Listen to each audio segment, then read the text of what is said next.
Welcome, ladies and gentlemen. Welcome to this week's edition of the Sunday Wire.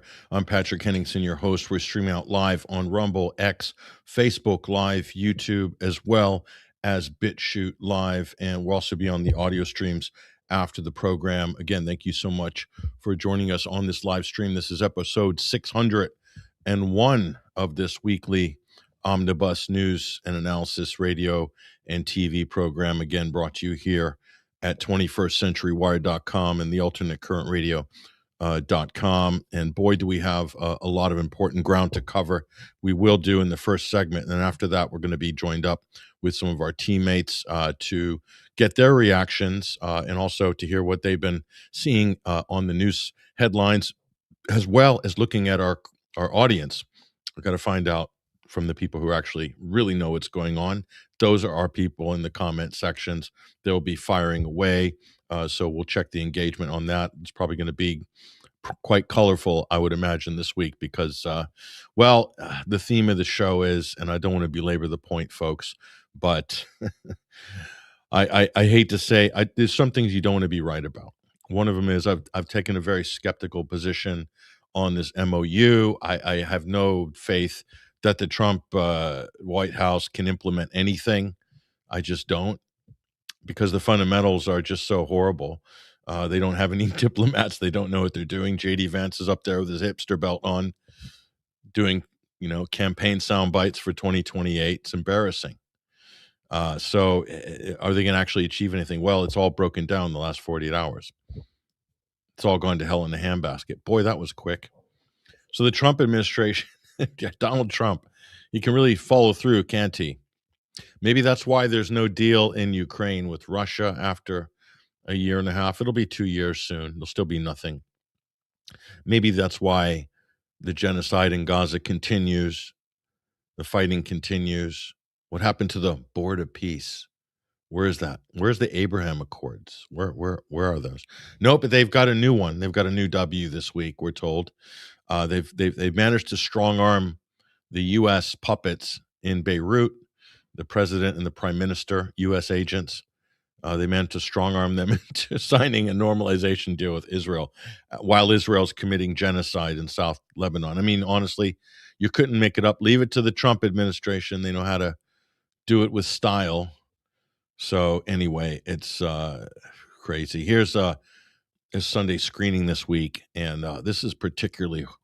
This is sometimes we show. Obviously, these are documentaries. This one has an R rating. It classifies as a horror film. It's about Stephen Miller. Need I say more? This is a special individual. That's all we can say. And how an intellectual degenerate like this managed to be like Trump's chief of staff of a U.S. president is quite an astonishing thing in itself, and probably go down in history where people would just be scratching their heads. It's incredible. So the answer to why he's there, the answer, well, you know what the answer is, don't you? It's the same reason Pete Hegseth, another unqualified sort of degenerate, has a high commanding position. It's the same reason why Mike Waltz equally has this highfalutin position. It's the same reason why Mike Huckabee is the ambassador in Israel. Should I go on?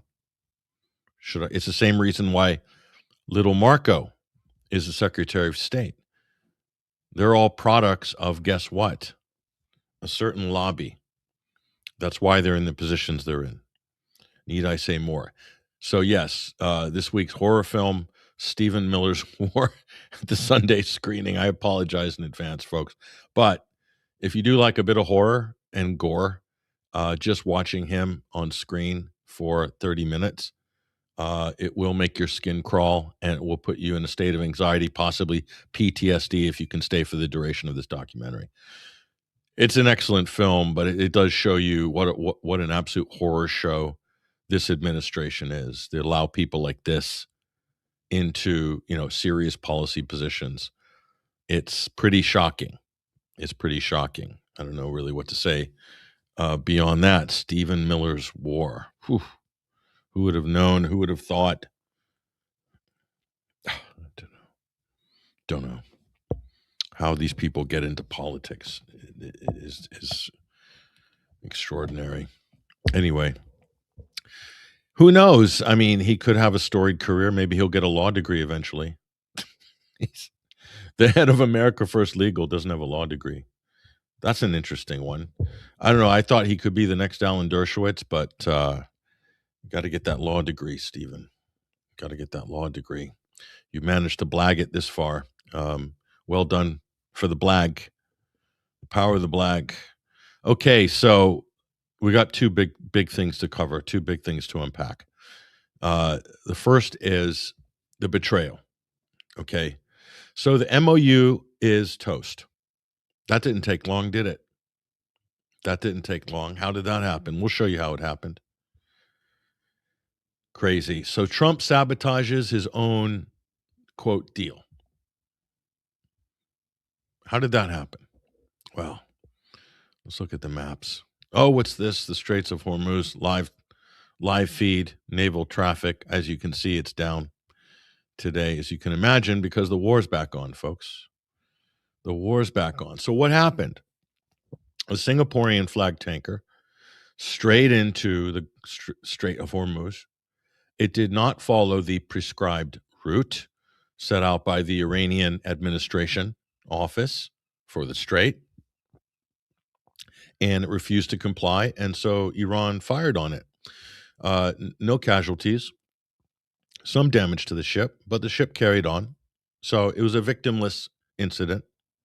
But Donald Trump and Pete Hegseth, wired on God knows what product, decided to use this as an excuse to bomb Iran again. So that's what they went ahead and did yesterday. They bombed Iran, and the targets they chose were, so they're picking off radar command and control sites one by one. So my reading of this is the U.S. have encouraged some of these ships to go through, telling them they'll be fine. U.S. has your back, knowing full well it's going to be a provocation in order to get them to have an excuse to hit Iranian targets. And they're just going to incrementally try to degrade Iran's radar and communication infrastructure in and around the strait through a series of incidents that are completely contrived. That's what my reading of this is.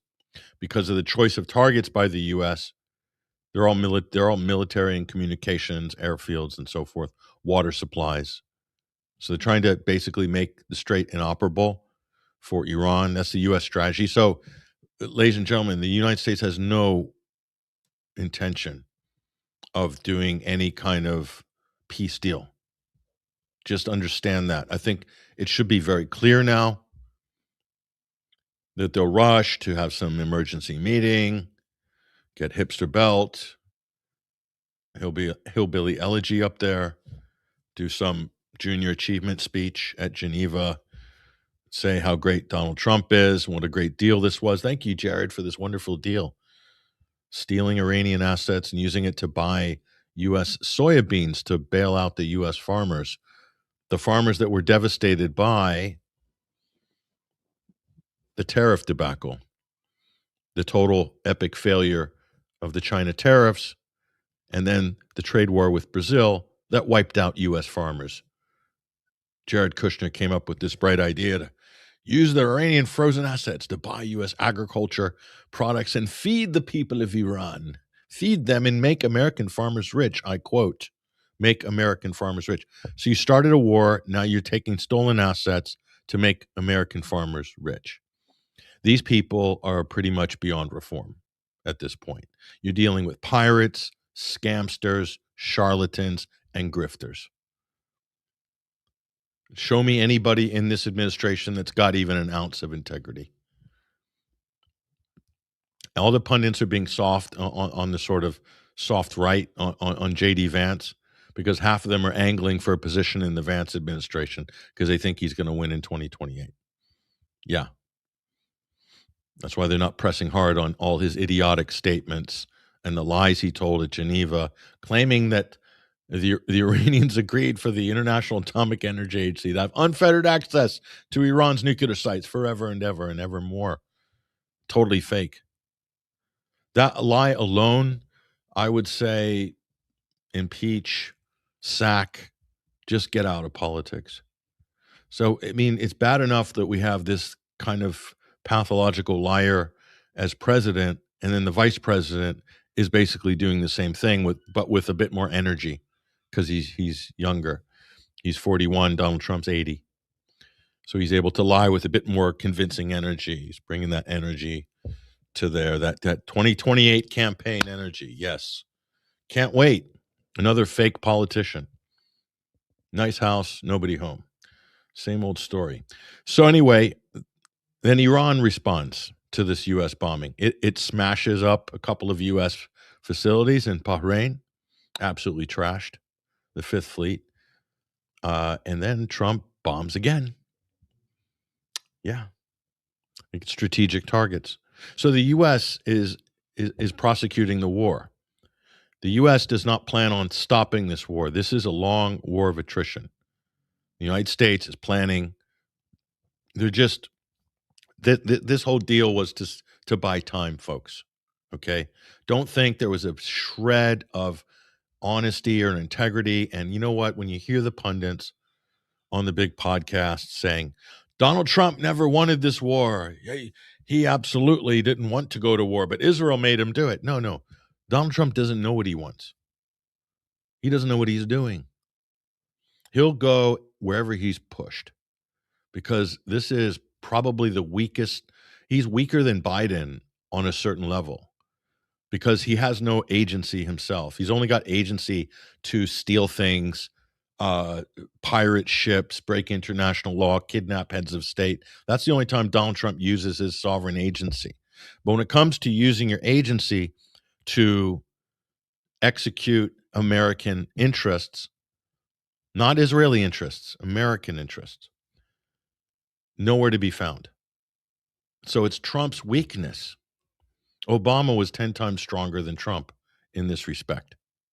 The fake bravado, the fake alpha male, the UFC fights on the White House lawn, that is not alpha. That's beta. That's massive beta. The president is a disgrace. He's moping around. I don't know. We got a picture of him falling asleep again. And starting wars, doesn't know why he started them, doesn't know what's going on. He's just BSing his way through like press opportunities. That's unfortunately, that's what we got. So hence, I don't have a lot of faith in the peace process. And let's be honest, folks. Israel can run rings around Washington. These guys are amateurs. The Israelis are pros. Do you know how many peace processes and deals the Israelis have presided over that the U.S. was running, that Israel absolutely bamboozled the United States over the last 50 years? Do you have any idea the pedigree?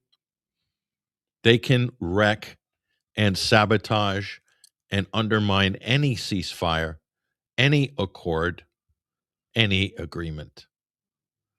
Look how just to prove my point, and we'll get into some of the details on this because it's horrific.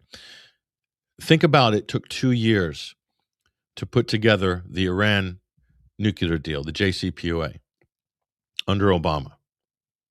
And it had the P5+1, so you had all of the UN Security Council countries guaranteeing, plus the EU, plus Germany, all gluing it together. And Trump came in. Israel found an opening, and they got Trump in. And Israel installed Mike Pompeo first as CIA director, and that was a total wreck. But he got the information he needed, that Israel needed probably. Then they moved him quickly into the State Department, whereby he front ran the unilateral withdrawal of the U.S. from the JCPOA. Mike Pompeo, that was in 2018, in May. Okay. So Israel was able to very easily and quickly undo a 2-year planned agreement, international binding agreement. They absolutely, that's how easy it is with Trump. You can undo a 3-year process in 2 weeks. This is how supine and weak this president is. He's an absolute disgrace of a leader. And this week is just further proof. He doesn't care. You see his comments to the press. He's putting out these childish posts on his website. What kind of a president does foreign policy not through the State Department, not through official channels, but posting it minute by minute on a website that he owns, the president of the United States? How is this legal? I mean, on that basis, I would say impeach him. Just get rid of him. Just, I mean, that would be a solid enough case. The reason he uses his stupid website, which he oxymoronically calls Truth Social, and there's not a damn bit of truth ever on that website. I can tell you that right now, 100%.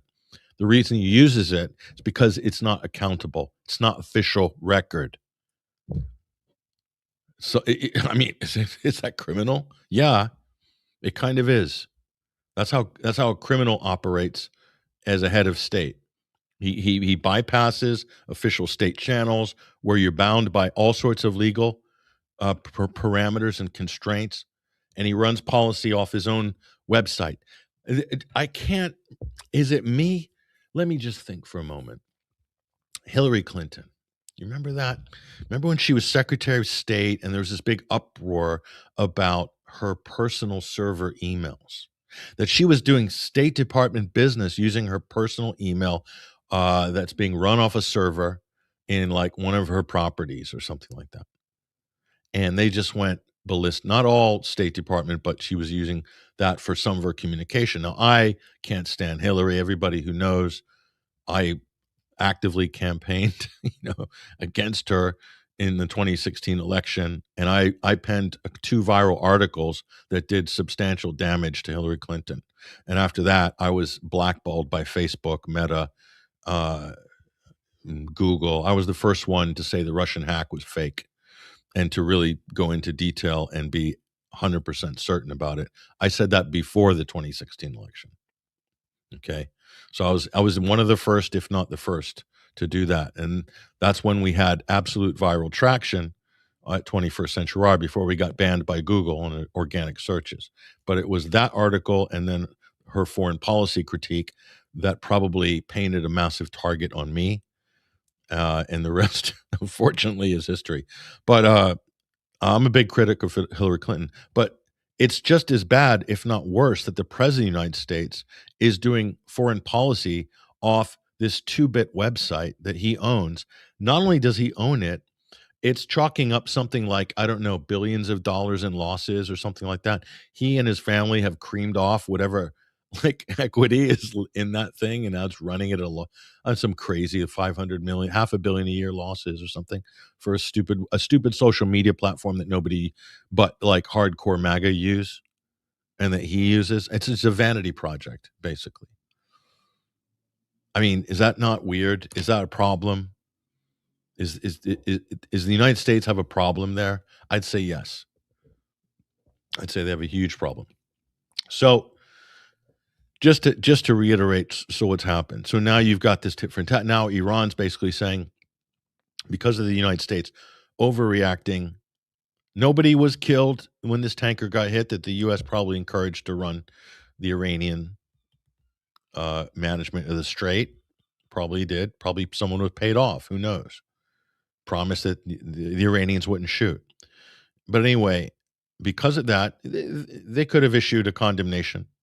They could have had a diplomatic emergency meeting about it, but not a full-on bombing campaign by the U.S. It's a bit stupid, isn't it? Unless you never intended to follow through with this agreement. And it's very clear right now that's what it is. We have the receipts. The last 48 hours, no attempt at diplomacy. They already had their targets selected. They're all strategic military and comms targets. So they're gnawing away for a future bombing campaign. They're coming back for a big attack on Iran. Make no mistake about it. That's what the United States and Israel are doing. They have no intention of following through with any of these agreements. In fact, they've just done a deal. They forced their puppet government in Beirut to do a deal with Israel that pretty much undermines the entire MOU anyway. And that also happened in the last 48 hours. So Need we say more? Need we say more? So this is another betrayal of the process. Another example: the U.S. can't be trusted as an honest broker to negotiate anything. This is another reason and proof why they've failed with Russia, Ukraine. They failed with Gaza. They failed with Iran, and they failed with this MOU. They failed with the Iran nuclear talks, which they used as an excuse to mount a sneak attack against Iran. I mean, these people are out of control. And Israel's just loitering in the background. They can just pull the plug at any time when they want. And all this theater, oh, Trump and Bibi, they're at odds. Don't believe it. Don't believe it. At the most, it might be a slight annoyance. Maybe Trump was upset because Bibi fired too soon, and Trump didn't have a chance to get his put options for the market swings that he and his family and his inner circle are making bank out of. The volatility of the market, stock market, and the oil prices. Maybe that's why Trump was upset. I'm sure. I mean, with these people. So he sabotages his own deal. Pretty clear. Another betrayal. And this demon, Marco Rubio. Okay. We'll bring this back up on screen. So there it is. Go to the live tracker, marine vessels traffic. You can see traffic way down in the straits. And the other thing Trump did, which is just typical Trump, just completely stupid. He said the other day, 19 million barrels of oil, record-breaking oil through the straits. The straits are open. This is before this spat. He didn't tell you that most of that oil going through the straits is Iranian oil. He left that out. Well done, Donald. Left that part out. So anyway, anything this person says, it's you're not going to take it to the bank. That's for sure. So anyway, so let's take a look at this, the big story here. We talk a lot about Lebanon, okay? And the situation there is dire. We've explained why. So this is a serious betrayal here. So you can see Marco Rubio and the Israeli stooges behind with the Lebanese ambassador, the U.S. ambassador to Lebanon. These are absolute intelligence operatives. And the Israeli official, of course. So they've done this normalization agreement. So what is this? This is basically saying Israel can stay and occupy South Lebanon, and we won't prosecute them for genocide, for all the Lebanese they've massacred, for the 1.5 million they've ethnically cleansed under threat of death, and for the 50,000 plus homes that they have destroyed, and the 100 or so towns and villages that they've Gazified. That's what this deal is. It's given Israel immunity, and they're claiming this is a peace deal. They're claiming this is a victory for Lebanese sovereignty. It's not. And I'll explain to you why it's not. And this is also part of the strategy. Listen carefully. This is part of the strategy to pause and allow Israel time to rearm. That's what it is. They're also trying to create a situation where you'll have a violent civil war in Lebanon. I'll explain to you how the factions work in a minute and why that's the case. Because if the Lebanese are fighting each other and the U.S. and Israel are demanding the Lebanese armed forces try to disarm Hezbollah or send in al-Qaeda shock troops from Syria to try to do it, then Israel, once Hezbollah is busy fighting Lebanese or Syrians, Israel will consolidate its positions. And we'll show you the positions that they're going to consolidate. But this is a scam of epic proportions. Make no mistake about it. And I'm going to say this is probably going to fail. It's going to fail because I don't see any chance that Hezbollah is going to disarm willingly. That's not going to happen. Hezbollah wasn't involved in these negotiations. That's a third of Lebanese parliament, Hezbollah in parliament, as well as the military force, which arguably is much stronger than the Lebanese armed forces, better fighters, and more willing to fight, quite frankly. So this the kind of rough. I mean, the red area is the part, not all, but large portions of this are either under air control or ground control of the Israelis, the invading Israelis.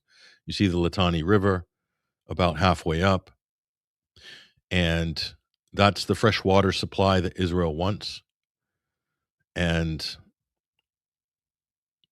that's their sort of buffer zone, if you will. So they're trying to ethnically cleanse that red area of any Shiite Muslims, anybody that's potentially loyal to Hezbollah, and they're doing so by bombing them, killing them, slaughtering them, you name it. So that's a key part there. You see that I've circled there, the Sheba Farms. Take a close look at that. Here's a little masterclass, folks. The Sheba Farms, October 8th, 2023. So how did this shooting match between Hezbollah and Israel begin? Well, it began with the IDF had troops positioned in the Sheba Farms.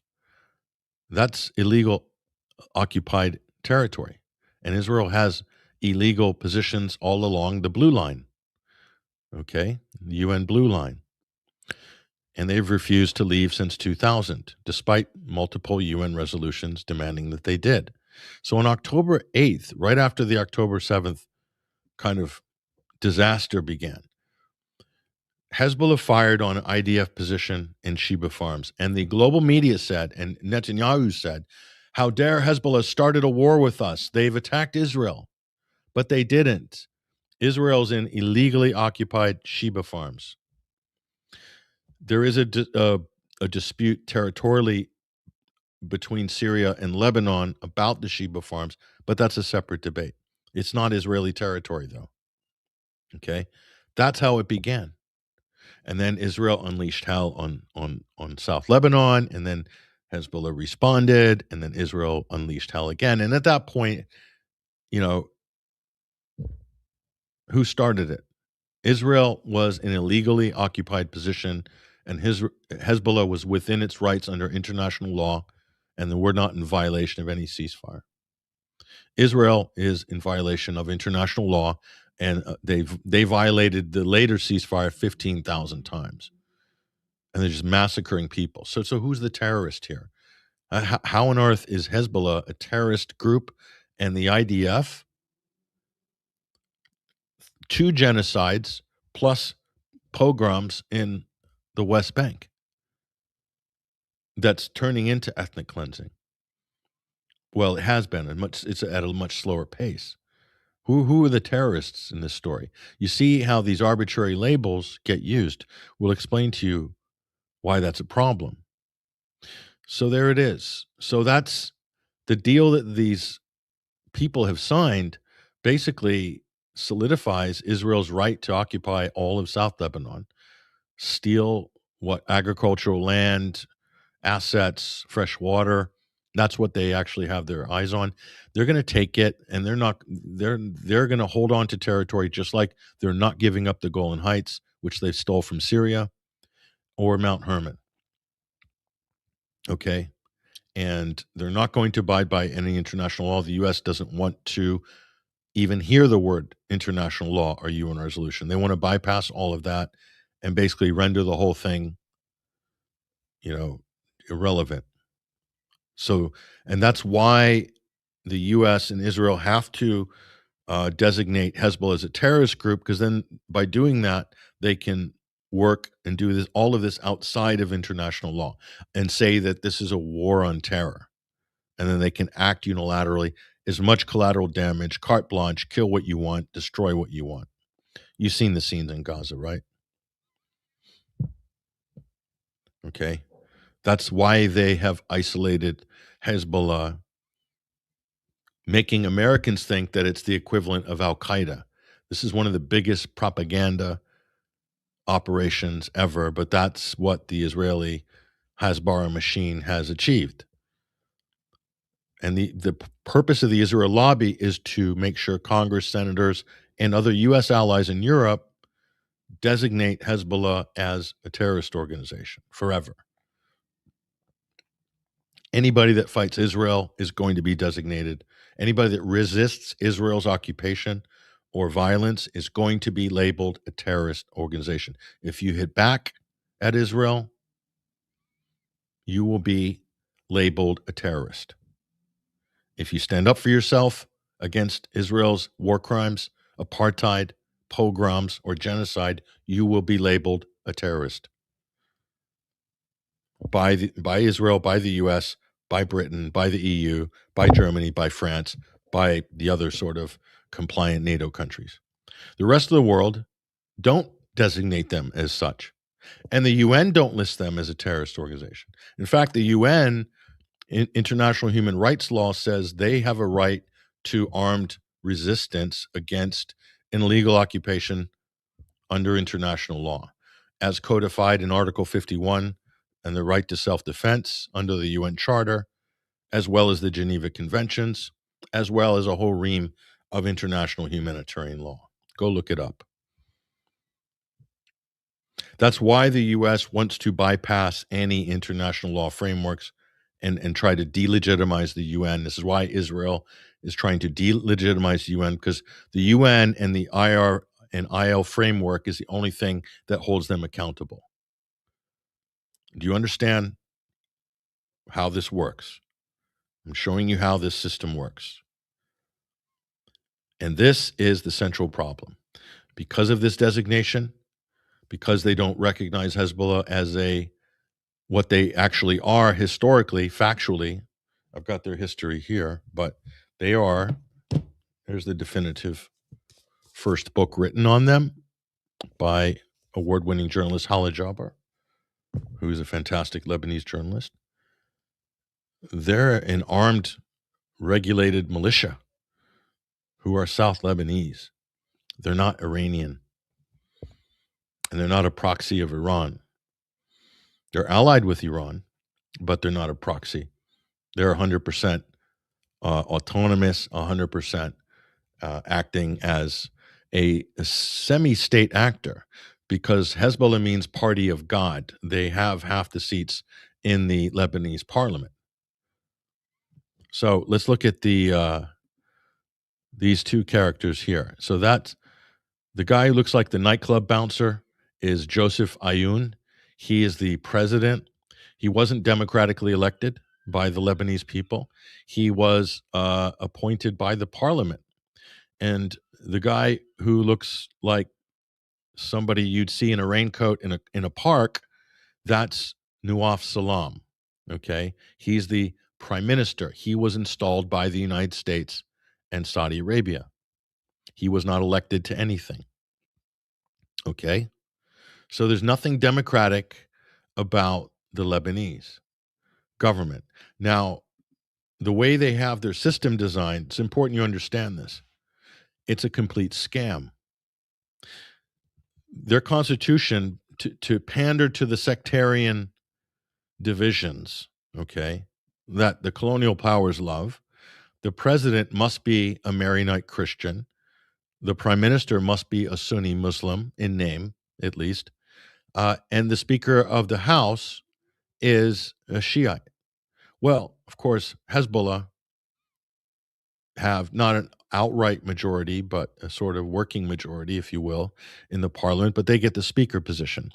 The most powerful position is the president, but this is based on a census from like 1960. The Maronite Christian population has shrunk massively. They've all fled and gone to Australia, Europe, Dearborn, the United States, you name it, UK, Dubai. They've all left, got their American passports. That's another strategy by the U.S.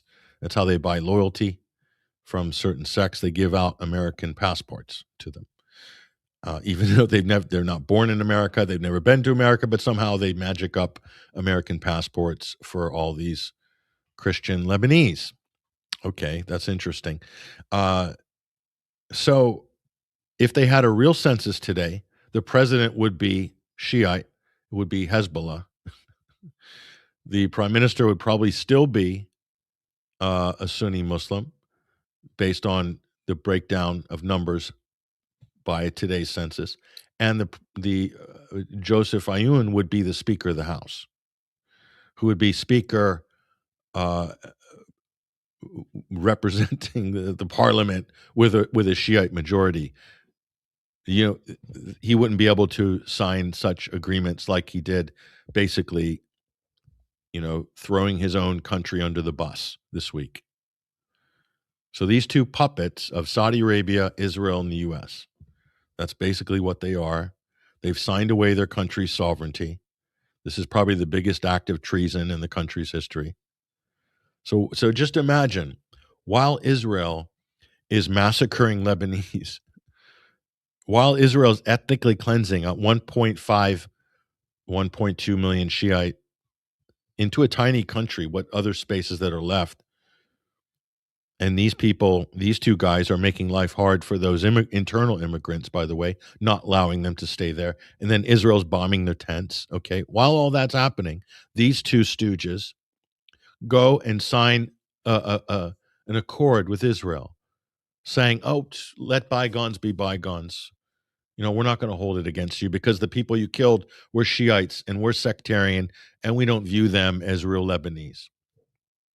That's basically the mentality behind it. They're sectarian to just a ridiculous level, and that's because that division, that type of a culture has been encouraged by the US over the last 50 or 60 years, and the Israelis also have done that, as well as the Gulf states, using their money to pay some people and not pay others. And the result is this: a total betrayal of the country. So it's a puppet regime. This will go down in history. And it's going to fail. This is almost like a replay of the 1983 Israel-Lebanon Accord. Very similar sort of deal that was struck. And it failed for a number of reasons. The May 7th, the infamous May 17th agreement, as it was called at the time. And it collapsed due to internal instability. And you're already seeing that on the streets of Beirut. The protests already begun yesterday. So that's already happening. And a failure back in 83, the Lebanese armed forces couldn't secure any territory. You see, the Lebanese armed forces policy is don't engage with Israel. That's their policy because they're not equipped to engage with Israel. So they say, Israel, go ahead and do what you want. Take what territory you want. Kill whoever you want. We're not going to get involved. We're the Lebanese army. It's not their fault. They have very noble and brave soldiers putting their life on the line to wear that uniform. But the United States makes sure that they don't have any equipment. The U.S. has veto power over what the Lebanese armed forces can have and what they can buy and what they can't buy. Just imagine that. Is that sovereignty? So in the end, you get a gendarmerie security force, basically. It's not a real armed forces. They're not allowed to get this. They're not allowed to have an air force. Israel has told the U.S. Lebanon can't have any fighter jets. They can't have any air defense. They can't be able to shoot down any Israeli drones that are loitering over Beirut and killing people. Those are the U.S. conditions they impose on the Lebanese armed forces. And these are the armed forces that the U.S. says is going to go and disarm Hezbollah. It's beyond a joke.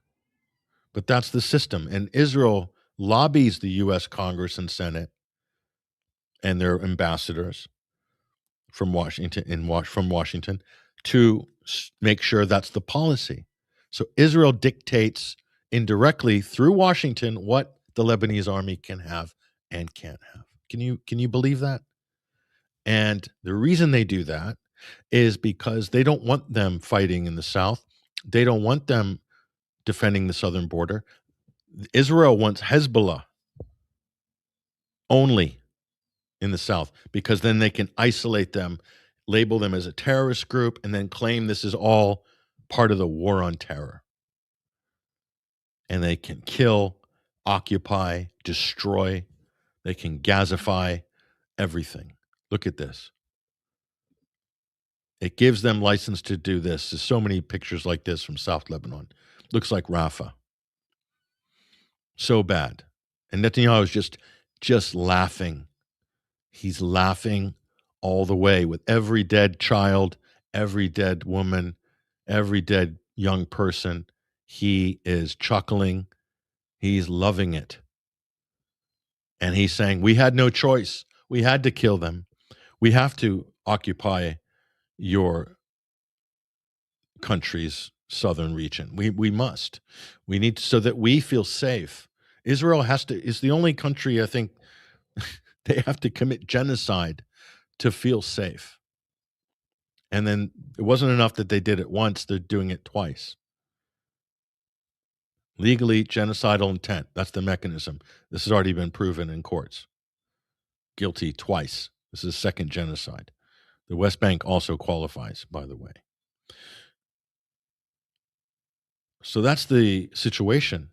That's what has been allowed. This is why the system is. Understand what we've explained here today, because you won't hear it on any other media outlet.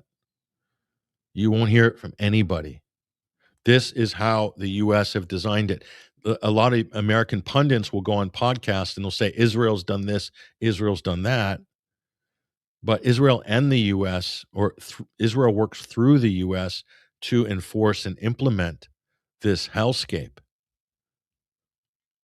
Not to mention arms them, but we won't even go there. This is by design. The Americans don't care about Lebanese or Arabs. They're cannon fodder. They don't care how many die, how many are homeless. They don't care. Get it through your thick skulls, people in the Middle East. If you haven't already, Americans, no politician cares about any Arab life at all. I could probably count them on like maybe 3 fingers at the moment. They don't care. The media doesn't care. You even got these sort of turncoat Lebanese Christian high-paid lobbyists that are lobbying for this. They want to see this slaughter because in their minds, even though they're in America and Washington making, 6 or 7 figures a year, shilling for war, shilling for Israel, they see Shiites as their opposition because they're still sectarian-minded. It's so corrupt. And the country has been strangled by the U.S. economically, making it dependent on international loans, NGO handouts, developmental loans. And meanwhile, they all fight for the scraps in Lebanon. And they fight along sectarian lines for the money. And the U.S. pays the Christians and the pro-U.S. Sunni factions. They give them money and they don't give the Shiites money. And that also creates the division. And that's exactly what the U.S. did to Native American tribes. They paid half the tribes at the reservation government funds, and they'd get them on side to an extreme degree that alienated the traditionalists and then wouldn't pay them or pay them less, and it would cause intra-tribal conflict. Or they would pay one tribe next to the other tribe more than the other, and it would create arguments and rivalries. This is how the U.S. government has always managed its affairs. Whatever it perfected in its own backyard, it's exported. And it learned it from the British. Just so you know. This is how these things work. Just so you know. Israel is just the latest colonial settler state, Europe's last colonial settler state, and they're just kicking and screaming. They don't want to give up on this project. And even if that means killing half the Arab indigenous population in the Levant, then so be it. Europe needs to have its European colonial settler state project. So this deal was designed to undo by Marco Rubio, who's an absolute demon, as we said. This deal was designed to upend the Iran MOU. Because at the top of the 14-point plan, first issue, Lebanon, no military aggression. So this now solidifies Israel's position to illegally occupy Lebanon. So that's immediately a red line for Iran. So the MOU's dead. The U.S. killed it twice. That was what Marco Rubio is working on. Marco Rubio is a glove puppet for the Israelis, and they were working with him behind the scenes to cook up this that they knew was going to upend everything. So while Trump was going through the whole charade, the theater, the public theater, oh, we want a deal, we want to make this work, they had no intention. They were cooking this up in the background. Now you can see they're serious. They want to have the blood running through the streets of Beirut. The U.S. and Israel are gagging for a violent civil war in Lebanon. They're up all night dreaming about it. I can tell you right now. That's how craven these people are. Absolute demons. Absolute demons. Look at them. And for any Lebanese, I mean, just what a betrayal of your people and your country. I mean, we're not going to make any Nazi comparisons during this segment because we should not compare Israel to the Nazis. We should not. Isn't that what they're saying? That's what they're saying a lot. So there it is, folks. So, but the spoils don't end there. Oh, what's this? Oh, that's the offshore boundaries and the gas fields. Well, how about that? Wow, that's interesting how Israel wants to draw their line at that parallel with above the Litani River, because that means they will acquire two of the richest offshore gas fields that belong to Lebanon, but no more. No, Israel will have those. Yes. Yes. Ooh, that's an added bonus, isn't it? The border dispute. Well, Israel's like, we're going to take care of that maritime border dispute. We're going to take care of that now. Let's cook up this scam with little Marco, and that way we have secured the East Med gas empire for the Greater Israel Project. How about that, folks? I'm sure this has nothing to do with it. This is just a trivial coincidence, right? So anyway, it's just in review. The last thing I'll say, just to wrap up this, is that if they deprescribe Hezbollah as a terrorist group, all of this problem unravels and goes away. Because then they are a legal militia within Lebanon. They then can begin talks with the Lebanese armed forces. They could have in the future an umbrella Ministry of Defense, but the U.S. won't allow that. And they can't allow that until they do constitutional reforms, because otherwise it won't happen. As long as you have a minority Christian president based on a census from 1958, who's a U.S. puppet and a Saudi puppet, same with the prime minister, then that can't happen. So people will say, well, you can't reverse the designation of a terrorist group. Well, yes, you can. The PLO, Palestinian Liberation Organization, that's a legitimate political organization. They're not proscribed anymore. The U.S. lifted the prescription of the MEK, the Mujahideen al-Kek, the Iranian psychopaths that they use to try to overthrow the Iranian government, who are sitting in Camp Ashra, or whatever it's called, Ashra, in Albania. Olsi Yezhezi was on our program a couple weeks ago. We talked about the MEK. The reason Hillary Clinton lifted the terrorist designation on the MEK was so the MEK could then pour money into the pockets of U.S. congressmen and senators. Yeah. And pay them hundreds of thousands of dollars to speak at their rallies, their regime change rallies all around America. So Hillary opened the spigot for the cash. All the royalists pour money into the MEK's coffers, all the Iranian diaspora, the wealthy diaspora, They back the MEK, and the Israelis back the MEK, and the CIA back the MEK. They're using them to terrorize Iran, set off bombs, kill people, general mayhem. The U.S. lifted the prescription of the MEK. The MEK killed American soldiers, high-ranking American officers in Iran back during the Shah's reign. Yeah, that's what the MEK is. That's an actual terrorist, complete psychos. And Donald Trump lifted, I'll show you in a minute. So Hezbollah is a political party with an armed wing, and it's the only armed wing that will defend Lebanon's southern border from an Israeli invasion. How about that? That's what they are, but they are legally listed as a terrorist group by the United States, by the UK, France, by the EU, and a bunch of other NATO states. They are legally listed as a terrorist group. And why? The Israeli lobby has pressured the U.S. government to designate them as such. They claim they're trying to make them look like ISIS or Al-Qaeda, and they're not. They're not in the same league, quite frankly.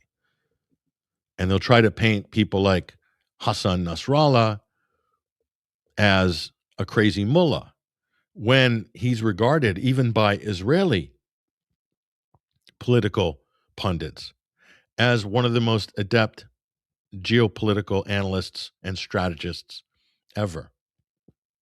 A great mind, obviously, with a big religious component in there. It's political Islam. It's bringing religion into the center of politics. And they feel they're forced to do that as a resistance organization because they're under occupation by the Israelis, on and off, and constantly for the last 50 years, practically, nearly 50 years, 40 plus years. And so the Americans, they want you to think that this guy, who they killed already, they assassinated him. Julian Assange interviewed him, brilliant interview, by the way, when Assange was under house arrest. They want you to think he is a crazy, bloodthirsty head chopper. No, anything but. They want you to think that he is this guy. So let's talk about deproscribing terrorist organizations. Why would Donald Trump have the leader of Al-Qaeda and ISIS still active doing ethnic cleansing, street executions in Syria, invite him, throw a suit on him, invite him to the White House where he stands next to Trump for a selfie when Donald Trump makes that sort of cringeworthy, stupid blue steel Zoolander look that he does for photographs, which is so embarrassing. But anyway, that's Trump's photo face. But so I guess Al-Qaeda is off the list. I guess ISIS is off the list, right? I mean, they should be off the list because they never attacked Israel. So let's just deproscribe them. That's so funny that the radical Islamists never attacked any Israeli targets. I think they did once by accident, and they went to profusely apologize to Netanyahu. I mean, you can't make it up. But yeah, Israel was providing medical care to the Al-Qaeda fighters who were fighting in Syria, patch them up, send them back in, providing safe passage for the white helmets, stroke al-Nusra Front, Al-Qaeda in Syria, basically. Yeah, so I guess, Al-Qaeda is off the terrorist list. So don't say that you can't take someone off the terrorist list. They can if they want to. But what a sham the whole war on terror is, folks. What an absolute scam it was. And when you see a picture like this, and this goes out to any U.S. serviceman or anybody who has a family with people who served during the global war on terror, okay? That's what this president has done. He brought this man who was a head chopper wanted by the FBI with a $10 million bounty just weeks before this photo was taken, and brought him into the White House and was spraying cologne on his neck, telling him what a handsome young man he is, which was very cringeworthy, by the way, Trump. But that's a slap in the face to all the US servicemen who died or family who lost anybody in the ridiculous global war on terror. Donald Trump just gave you the slap in the face of your life. What a farce this whole thing was, and what a farce it is today. That's the president, and that's the founder of Al Qaeda in Syria and the deputy leader of ISIS.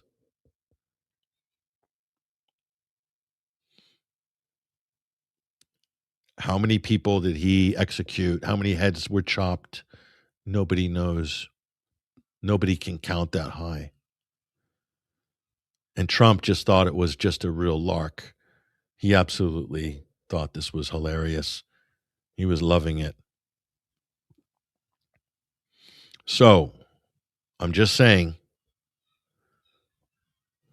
I feel bad for any U.S. soldiers, servicemen, any casualties, anyone injured, anyone who died, and any families that are grieving who fought in the war on terror, because this is what it comes down to at the end. That's what it comes down to in the end. That's the payoff right there. And everyone in America who falls into that category should be absolutely disgusted and up in arms with this sorry excuse for a president. For this act alone, just this act alone, is beyond the pale. And guess what? The Fox News crowd, not a word. All these gung-ho warmongers who are all like cheering on the global war on terror, not a word of condemnation here. Didn't even mention it. It was like, oh, well, the president of Syria is in there visiting Washington today. Ahmed al-Sharar, formerly al-Jilani. Nothing, no irony, no discuss, nothing. It's just like, oh, well, that's a news item. Yeah. Yeah. Oh, was he the former Al Qaeda? Well, wow, yeah. So let's talk about that later. Yeah. Here he is with the president. Great moment for Syrian U.S. relations. And he's unelected. He said, well, we can't have elections for at least 4 years. So he is the self proclaimed president, a head chopping terrorist in our Oval Office. Folks,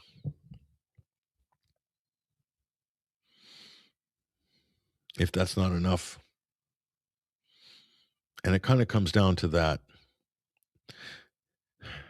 And this is what we got. This is what we're stuck with here. This mess. This is diabolical. This 80-year-old dotard. This guy is almost in a very odd way is kind of making Biden look like a Rhodes Scholar and even a dove in a certain way. Now, Biden did have the excuse of dementia or early onset Parkinson's or whatever. But Donald Trump, I don't know if he has those conditions. I don't think he does. I just think he's a mess. He's just lethargic, chowing down Big Macs and McDonald's and taking handfuls of pills for God knows what.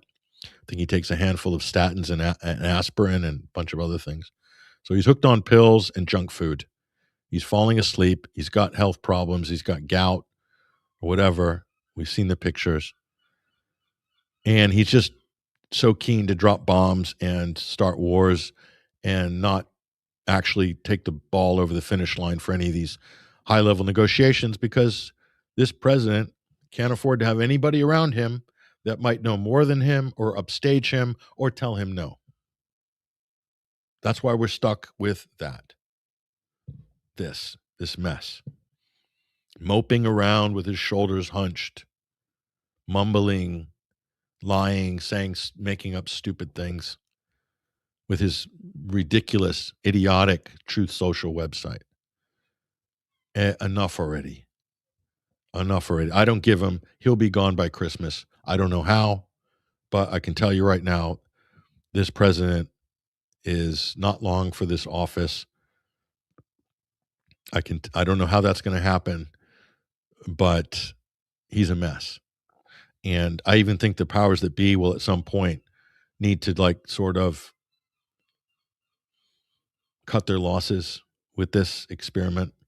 He's done enough damage. He's done all he can for the trillionaire class. He helped Elon with that scam SpaceX IPO and all the other oligarchs. They've done well with Trump, but he's now destabilizing the country's economy, the global economy, and now we've got a fuel shortage because of what this person's done. And that's only the beginning. So, folks, this is sad. This is sad. This is what we've got. This is what happens with the empire. It may not end with a bang. Well, it'll be somewhat of a bang, but also be a whimper. You know, you just got these aging dotards, and then they'll present you with the solution, which will be a young, spry J.D. Vance or a Marco Rubio or somebody else, maybe a Gavin Newsom, who knows. But Biden, Trump, the reaction is the country's like, no more of these warmongering boomers, please. We've had it, especially reality TV shows. That experiment's been done. President Camacho has came and went and failed. No disrespect to President Camacho. Respected Terry Crews. I'm all for Terry Crews. That's it, folks. That's all we have to say on this. So we're at war with Iran. That was quick, wasn't it? A peace deal. A peace deal. That was quick. They had no intention of implementing it. Anyway, just reporting it how it is, folks. So, you know, keep the pressure on these people, honestly. And don't trust them as far as you can throw them. I tell you that. I'll tell you that. Let's take a break here and come back for Overdrive with our teammates. Review the chatter from the Peanut Gallery. All this and more coming up. Stay with us. We'll be right back.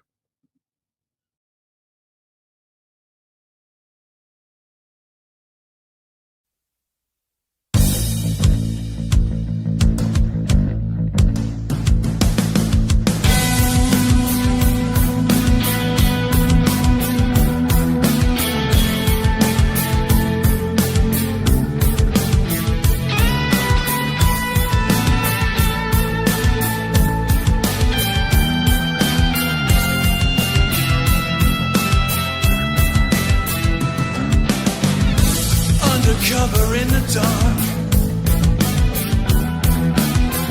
secret wars are waged, quiet army sabotage, bloody tension remains, global faces of a crime, the sleight of hand betrays. Something slept inside their hearts as explosions rage. The system breaks as truth increases. The grip on us and the world order ceases. Behind the mask, it's falling to pieces. What comes next? Have they lost all reason? Paper empires catch a spark as vultures come to prey. Hollow kings are losing ground. Shadows of decay. The walls begin to show a crack as ancient echoes fade. Scales shall fall from blinded eyes, renewing all our faith.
Welcome back, ladies and gentlemen. Welcome back to the Sunday Wire. I'm Patrick Henningsen, your host.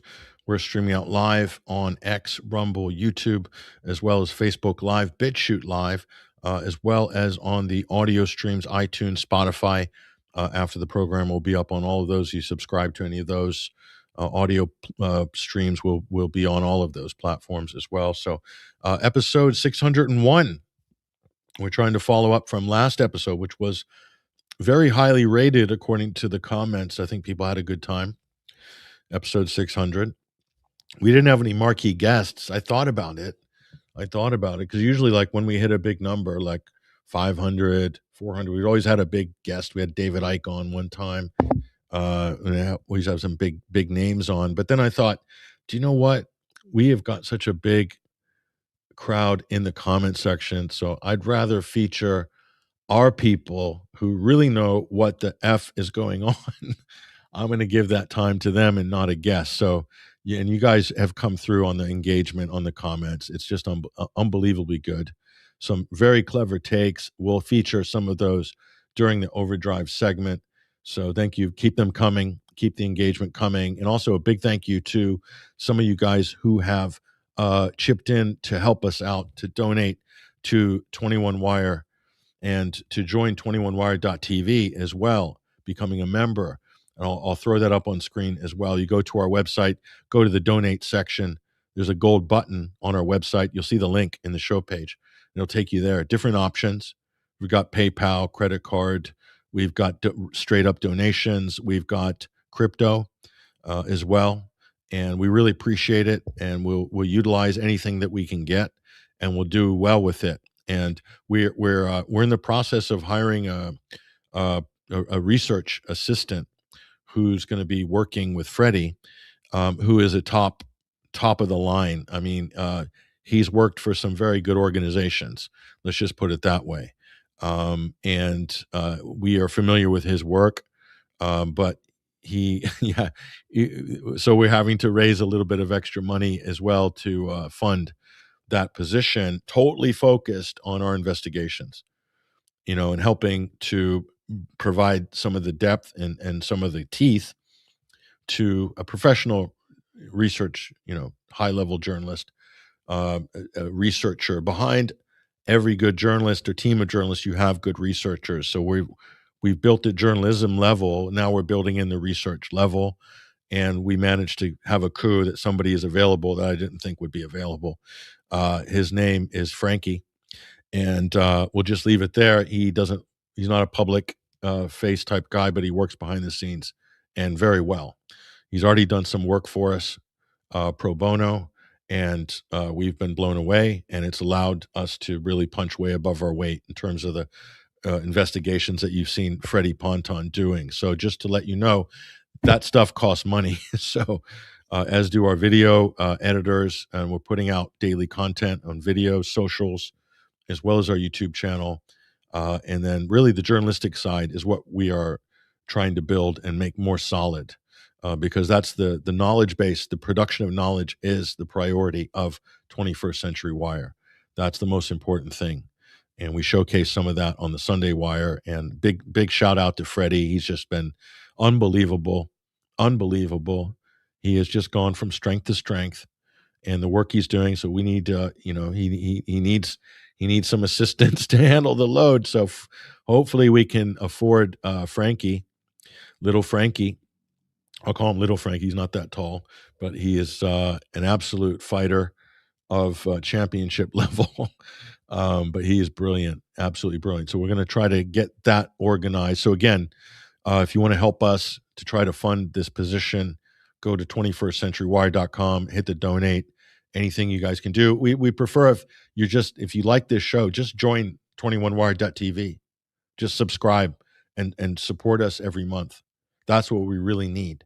We just need a few dozen more this month, a few dozen more members, and it will make a huge difference. And we can do things like afford to hire a new research assistant part-time, but nonetheless, it's a real position, and we think it's worth it. We're investing in journalism here, just so you know. So I hope you guys appreciate the output, and we're investing heavily in that. So thank you so much, everybody who has donated, who has subscribed. Amazing. You guys, amazing. As well as shared our streams. Like and subscribe on our YouTube right now. If you're on the YouTube, like and subscribe now if you haven't. We got to force our way into this algorithm so that it recognizes this show as worthy of promotion on YouTube. And we need your help to physically do that. Please, right now, go to our YouTube, like and subscribe this episode, and like any of the other videos that you see as well. Makes a difference. Drop a comment in, not just on the live stream, but under the video. That helps massively, by the way. If everybody drops a comment under the video that does it on the live stream, that would catapult this show into another tier. Just so you know, you guys can do that right now. Please do that every Sunday, at least once. Drop a comment below the video, not on the live stream comments, but on the actual static comments below. That's huge, huge. Doesn't cost anything, makes a big difference for us, especially if like 100 of you guys do it. Okay. So thank you for your engagement. Let me bring onto the program my colleague to commiserate about the latest exploits of, well, two colleagues. Let me see. We've got Adam Clark, known by some as Ruckus. By some. The Ruckus among us. Thank you. And also Bryan McClain, known by few key people as Hesher. What's up, man? From the Boiler Room, host of the Boiler Room. Thank you, gentlemen, for your alternate current radio representation during this Overdrive segment. That's a very frightening picture behind Hesher. That's nightmarish. Who is he shaking hands with?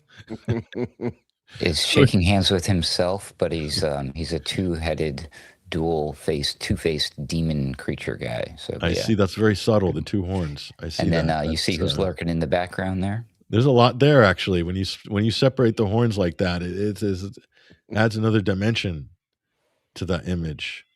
And then, Hesher was covering up BB there, of course. So that's really who's behind the mirror, isn't it? And then even more subtly in the background is a building that had been destroyed and or occupied by Israel in southern Lebanon. And they put their flag on top of this building that's all bombed out. So, okay. There you go. Good one. I thought that was the Twin Towers for a minute there, but almost. Maybe that's another different building. That's another one. That's another illustration. Gentlemen, your thoughts. I mean, what happened to the MOU? It's toast, isn't it? That was quick. Exactly as we suspected last time. And I got, people going, "Oh, you guys are so black pill. You guys just have no faith." And it's like, yeah, it's really not a matter of faith or being over black pilled. It's just a matter of following the bouncing ball here, the bouncing ball of propaganda. And the fact that they framed it as an MOU, well, all the Israeli pundits were just kicking and screaming and saying, no, don't worry, we're not going to do this. And or publishing their stupid propaganda about how, Donald Trump screwed us over and he's the worst and all this. It's like, don't worry, guys, don't worry. This is all war propaganda. That's all it is. It's just war propaganda. It just wants to keep you, confused. And, we here at the Sunday Wire, at Alternate Current Radio, at 21st Century Wire, we're already confused enough with the long-term plans. So your little short-term propaganda bombs that are intended to create short-term confusion, they have no power here. We'll be joined here, roving correspondent for culture and sport, Basil Valentine, joining us from Balmoral. Evening all. Welcome to the program, Mr. V. Good to be with you. Let's. I want to talk about the World Cup later. I was pretty upset that they took away Iran's goal. I want to talk to you about that, Basil, later. But your thoughts? This whole peace deal, it's gone to the wall. That was quick, wasn't it? A week. I've just seen a post on X saying Trump is furious with Jared Kushner for lying him into the war. But, he's still free to stop it anytime he likes. I'm a little bit more optimistic than you. I hope that there'll be de-escalation. The Israelis have now got their own capitulation from Lebanon after completely leveling 62 villages and all sorts of historic sites. I mean, it's worth remembering that the scale of destruction of civilian infrastructure and indeed the slaughter of civilians this time round has been far worse than the previous Israeli invasions of Lebanon, where it seemed they were happy to just drive their tanks around and not actually raise the place. But because they got away with it in Gaza, this scorched earth policies are biblical, really. They can get away with it anywhere. They can act with total impunity. I mean, I've seen in the last few days people suggesting that the whole world, effectively, certainly Western Europe and the United States, is actually under some kind of nuclear blackmail threat from the Israelis. I saw an Israeli, not actually a spokesperson, not an official spokesperson, but an Israeli commentator saying on a French channel that they would bomb Western capitals, bomb European capitals, if the anti-Semitism crisis, in quotes, in the West got any worse.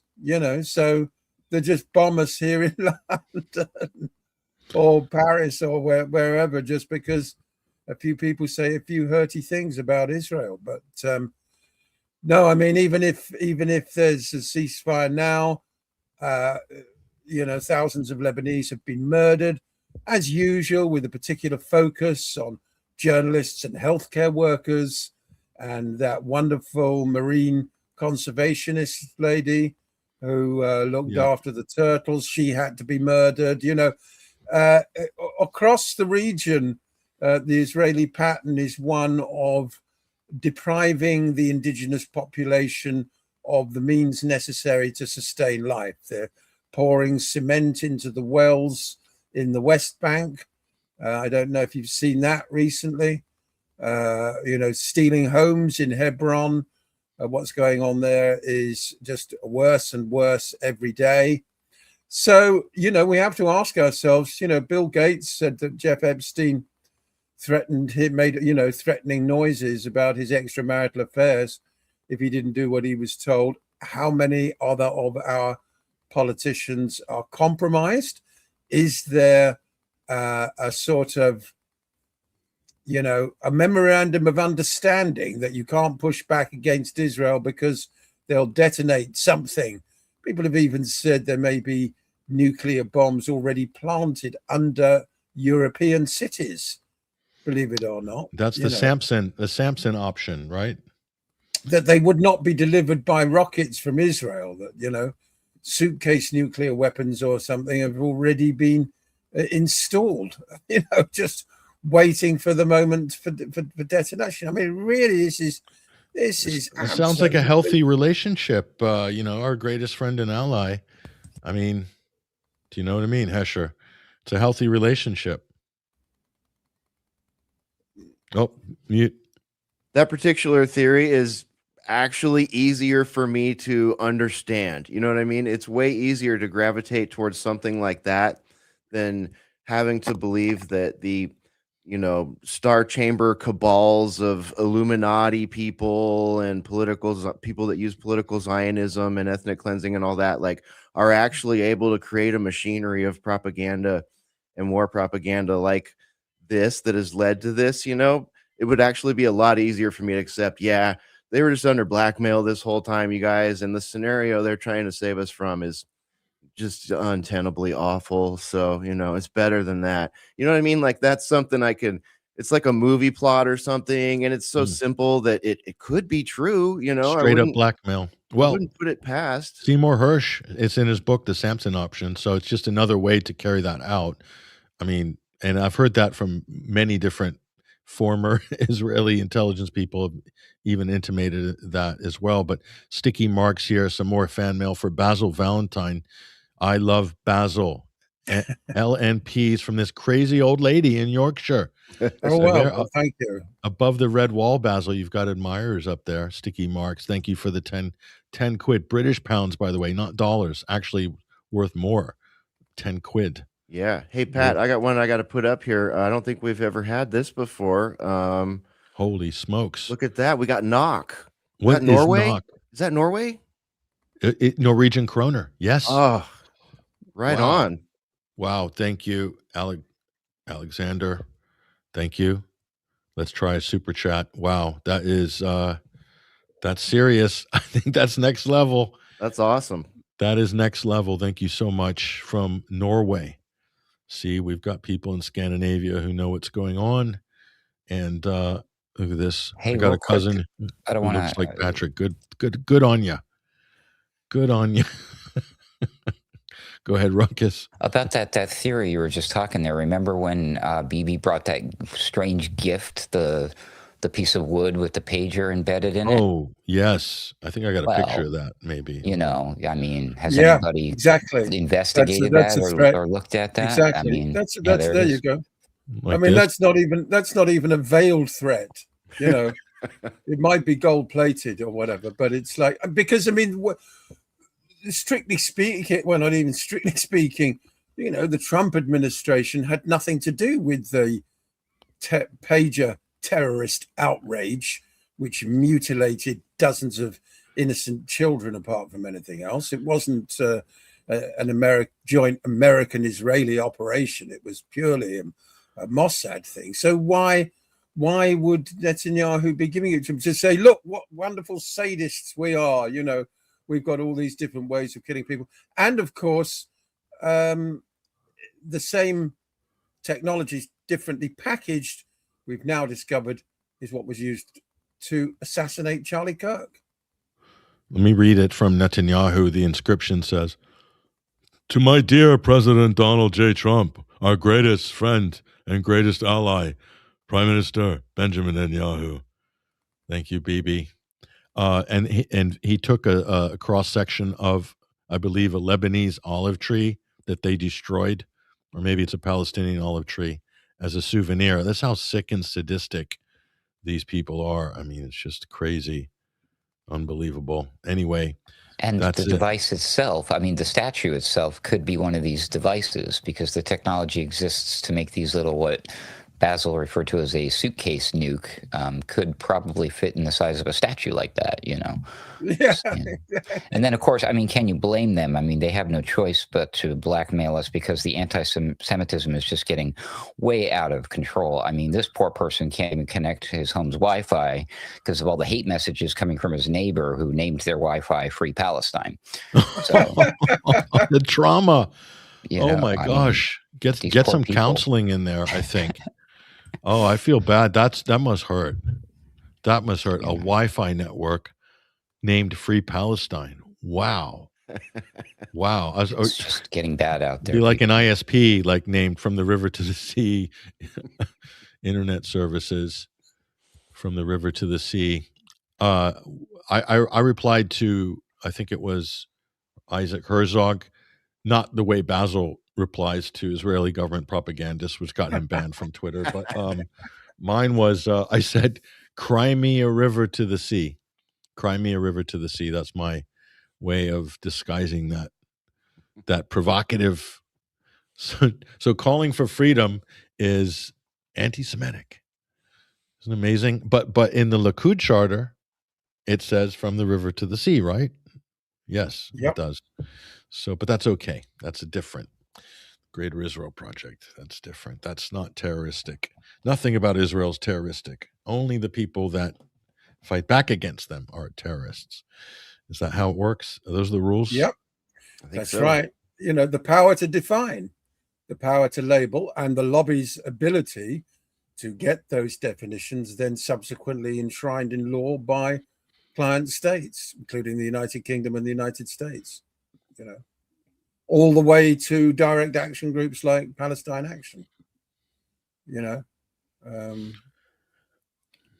So it's a full court press at the moment, but, you know, we have to remain optimistic. Look at those outstanding results in New York, Mamdani, I mean, he's got this sort of cheeky, boyish smile, which is really very charming. I saw him jumping into a swimming pool and giving an interview to one of the major networks, where the interviewer said, "Oh, the Republicans are going to make you the poster boy for the Democrats," and he's got this big, really winning smile on his face, and he goes, "Oh, they can do so if they like, they're more than welcome to, and yet you've got Josh Gottheimer and old Carville and these other establishment Democrats saying, we can't be in the same party as these socialists. And also, the point is, they're not socialists in the strict term of the word. I know they call themselves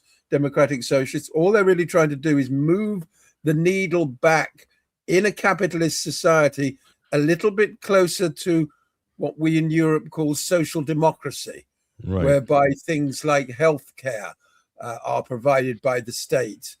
If you listen to the talking heads, you think they want to bring an end to free enterprise entirely. We're going to nationalize absolutely everything. Nationalize McDonald's. Nationalize all the. But the point about Mamdani is, you guys, all the IPAC candidates got defeated, and the ones that they pumped the money into lost. So that trend continues, where IPAC's backing candidates and they're losing. That to me is fantastic, if that keeps going. So, and they're using shell companies. They're using shell organizations because now the money can't. If it comes directly from IPAC, it's like a stigma. So they're having to use all these amorphous shell organizations to pump the money in, which is actually dangerous because now you don't know where the money's coming from. I think Citizens United needs to be freaking overturned, personally. Well, we've got the IPAC tracker app now, which has taken off and become quite popular. And I haven't done a deep dive in it, but I hope and assume that tracking app also tracks the shell companies and stuff like that, because it seems like there is a little bit of a shift. Something is working, and I don't know if they come more black-pilled than me on the voting process and the political process at this point, but it's my understanding that 29 Democrats that were that primaried refused IPAC money.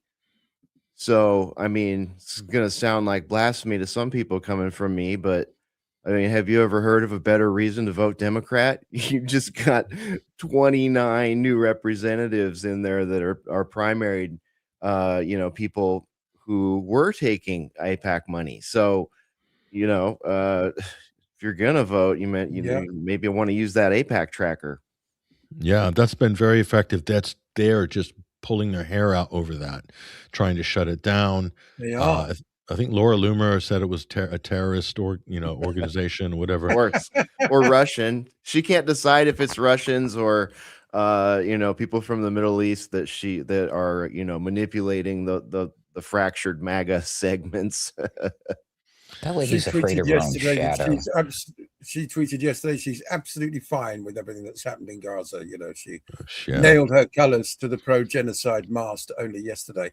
But the key thing, the reason why Mamdani and his gang will continue winning, and I think, Chicago and Los Angeles and the big cities will all be happy hunting grounds for them, is that the basic economics for millions of Americans simply do not add up. It don't. It's the hardship factor. It's just, I saw a round table on Fox where one of the commentators was saying, if you don't want people to investigate socialism, then capitalism has to work better.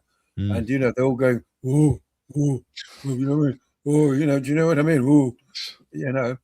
Sort of grunting. Listen, tell me, in what universe is paying between $500 and $1,000 a month for health insurance, where I still have to pay out of my pocket for a $6,000 deductible?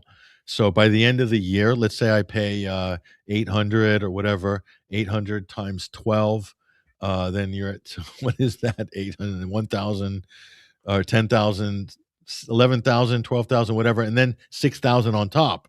So now I'm up to 18,000 out of pocket a year if I use the whole deductible, and it's still they don't pay for a Band-Aid until Yeah. you hit that.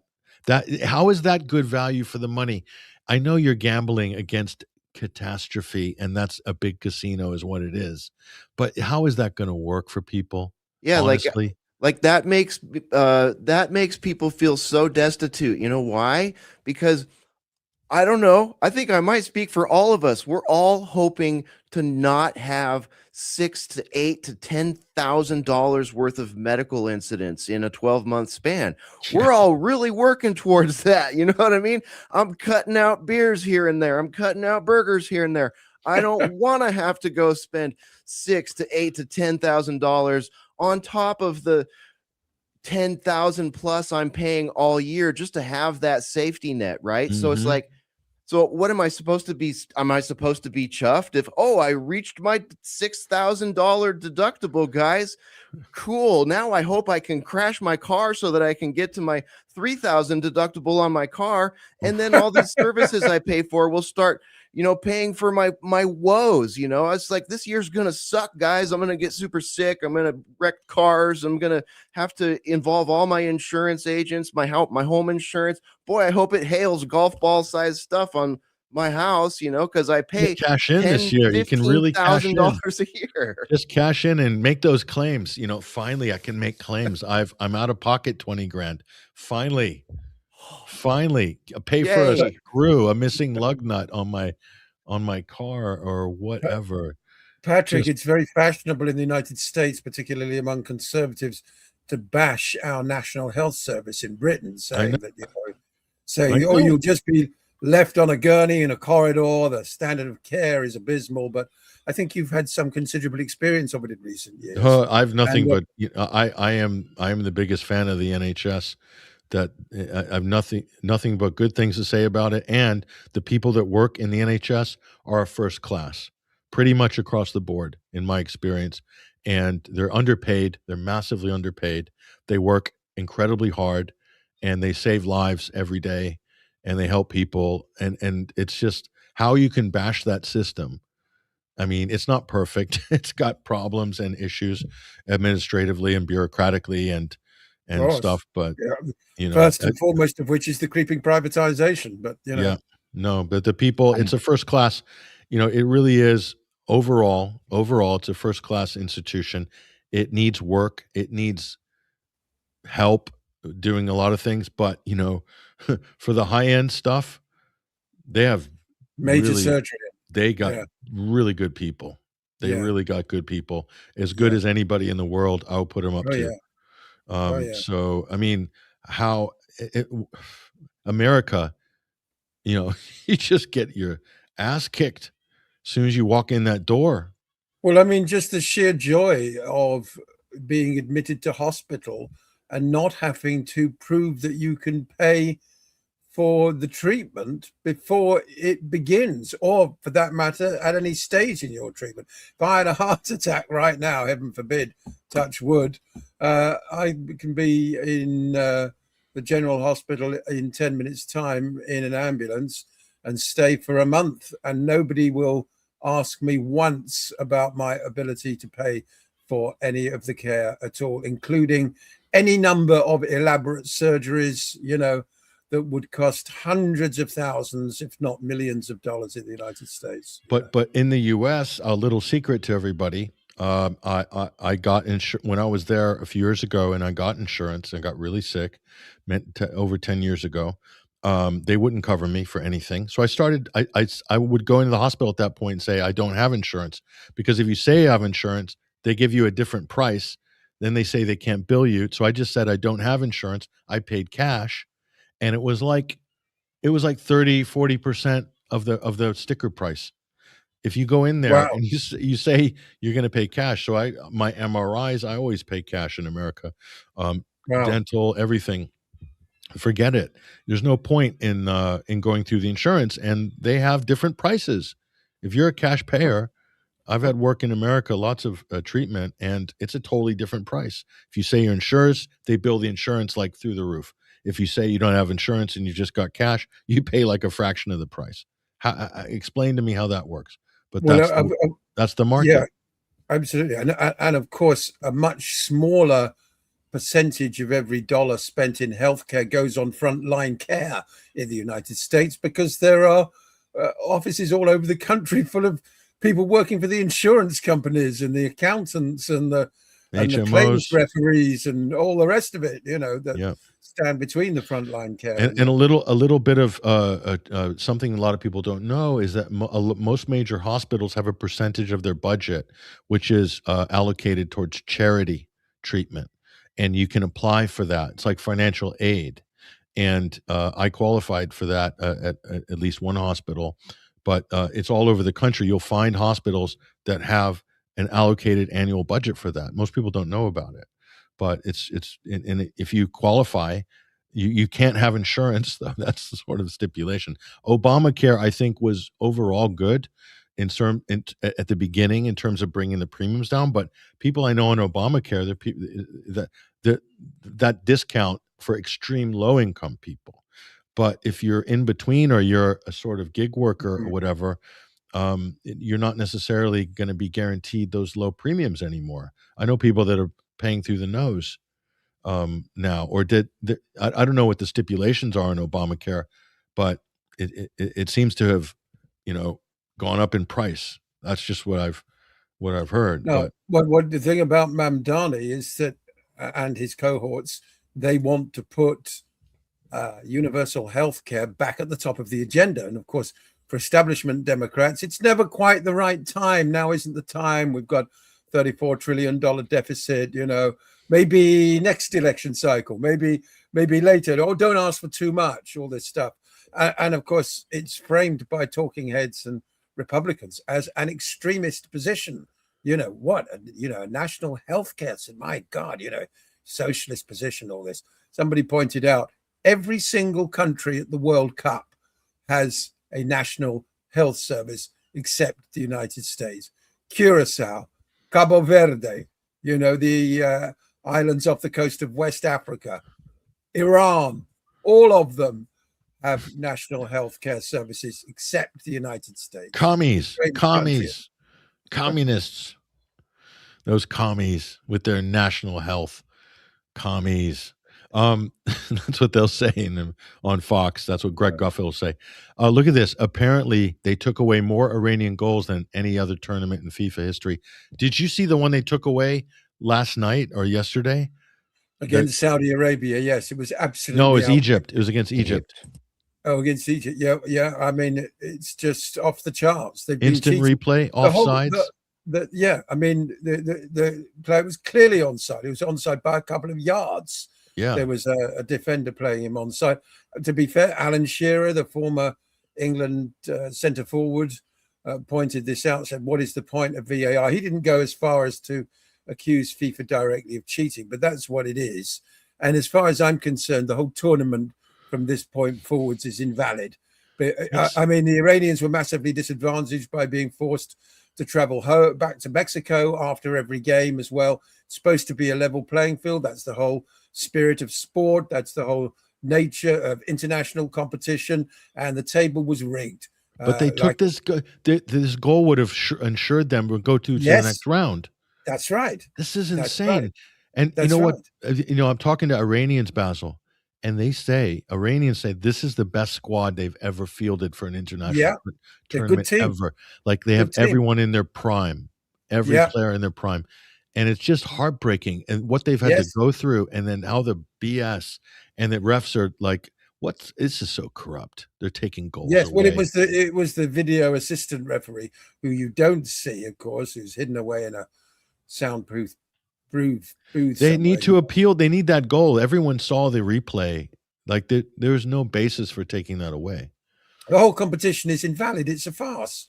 I mean, it's worse than the 1936 Olympics, whatever it was, as far as I'm concerned. At least Jesse Owens won the medals, didn't he? Do you know what I mean? Yeah. He went up and met Adolf afterwards as well. Exactly.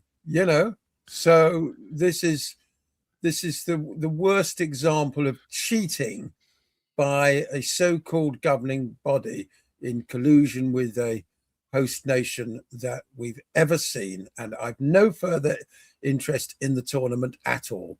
And I'm speaking to you as somebody who, if you remember 4 years ago, won a few bob backing Lionel Messi and Argentina to win the tournament. Do you remember that? Yeah, that was Spoke about it on this program. yeah. It was 4 years ago. My God.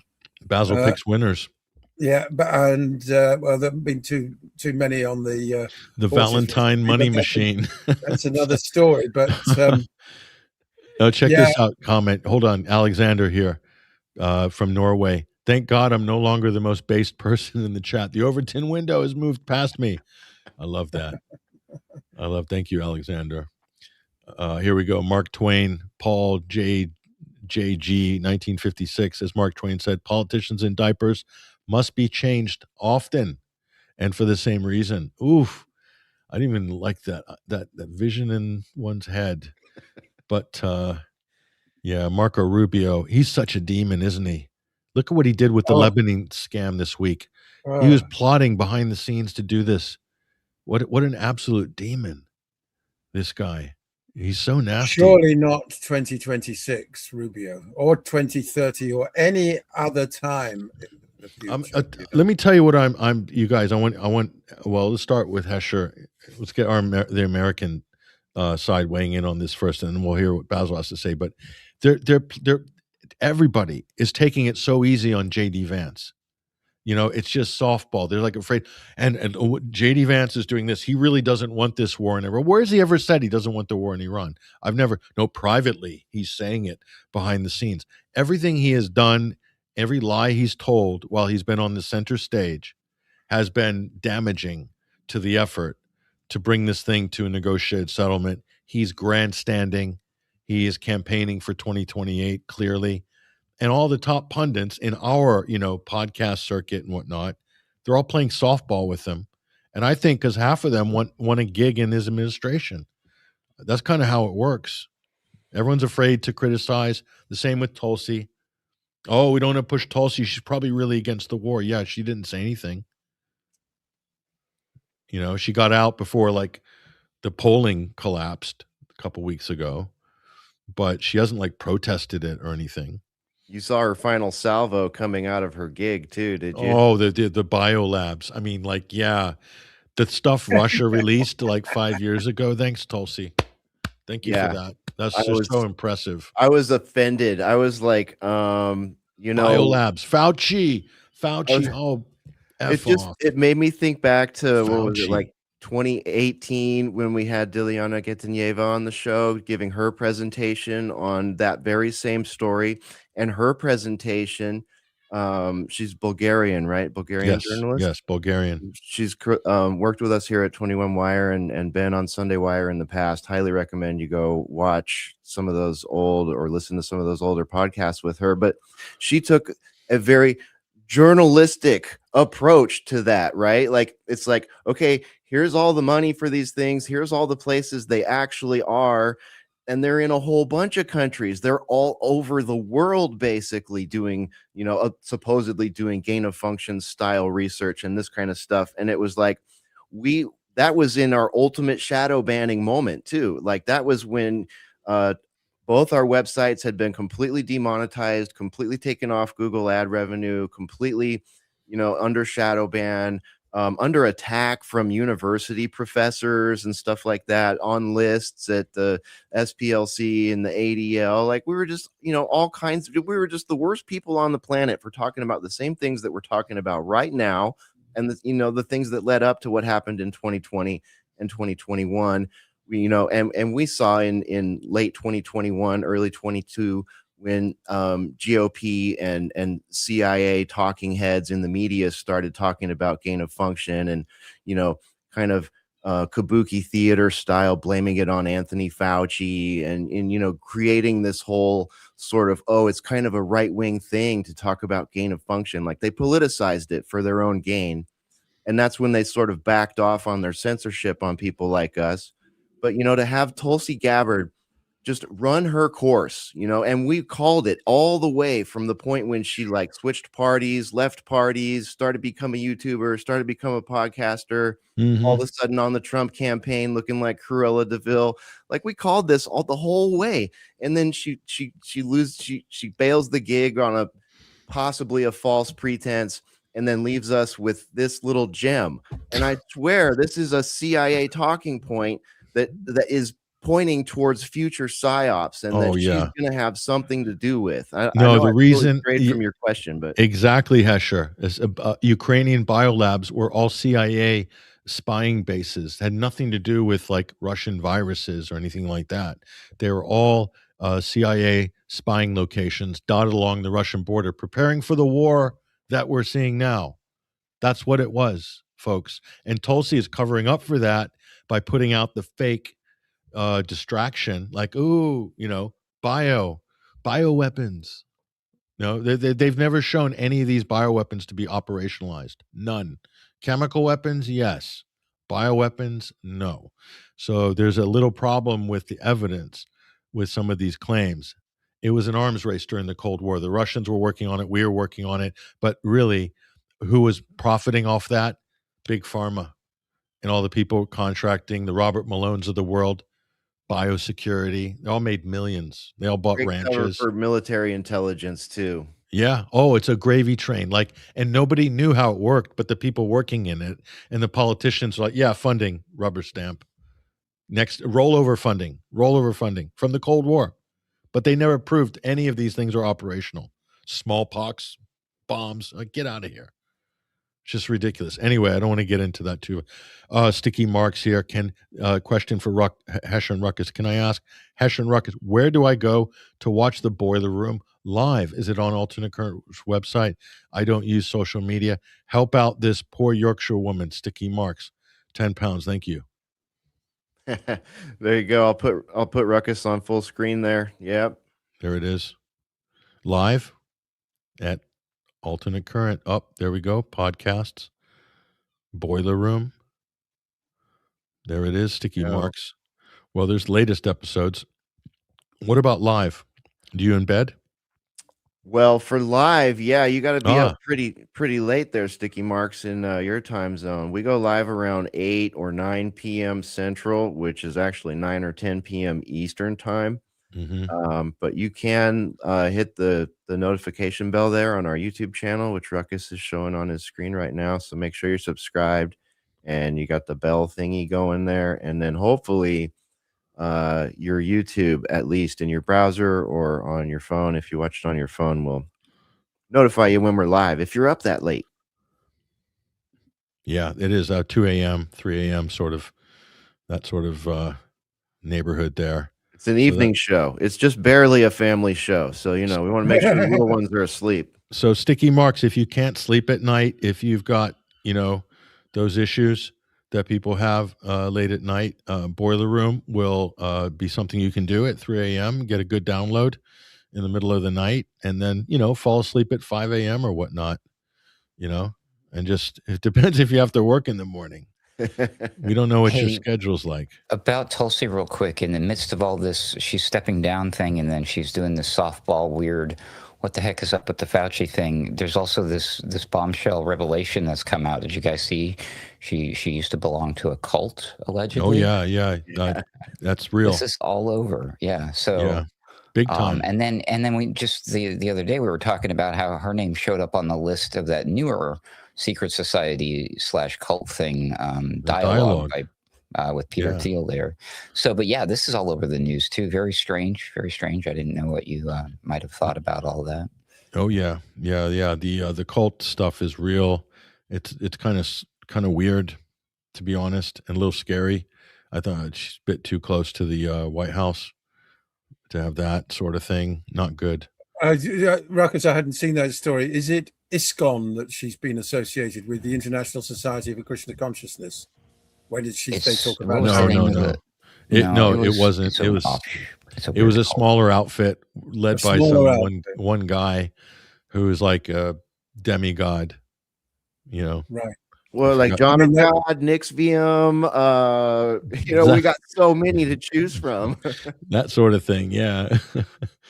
That sort of thing. I mean, there are 600 million Indians for whom Hare Krishna is the supreme mantra. So Yeah, it's but not that it's exactly not a that. fringe. That's not what it's totally not that. Yeah. I know the Hare Krishnas. They're cool actually. They feed people like They make do. I'll send you the link, and then you can do some investigating. But I learned pretty quickly this guy was just a scumbag grifter, probably. Just like it's a cult. There are it's straight up plenty a of them cult. out there in what I like Basically. to call the holy business.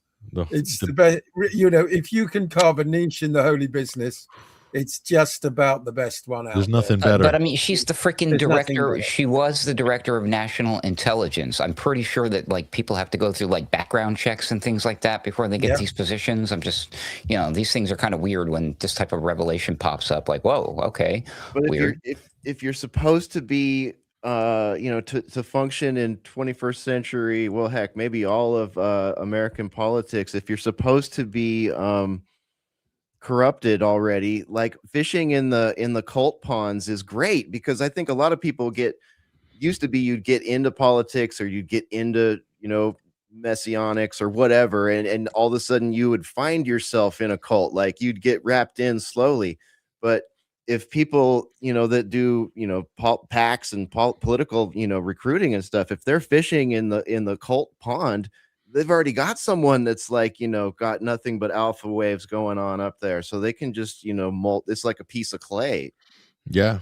Yeah, and that's why the intelligence services are so into these cults, because they can use them, and then they can they can use them as a feeder into government in some cases. But just quickly, Darth Wanker, great handle there.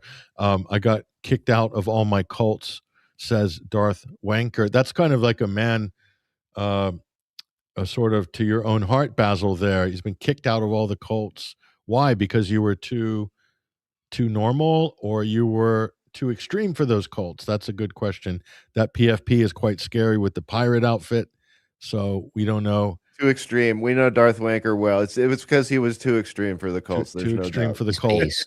Too based. Too based for the cults. Imagine. What's Jared Kushner's relationship with Chabad Lubavitch? Yeah, deep. Speaking of cults, deep. Yeah. Donald Trump's a Chabad. He's been like baptized or whatever. That's right. He probably is and all of his kids too, right? Yeah, pretty much. Yeah. He's given his daughter to the cause. I'd say Netanyahu pulled a blinder right there. That was amazing. Here we go. Bustello, Maserati. I have no idea. Sundar Pichai. That's the Google CEO. What's he done? Jared is a member of Chabad. Of course he is.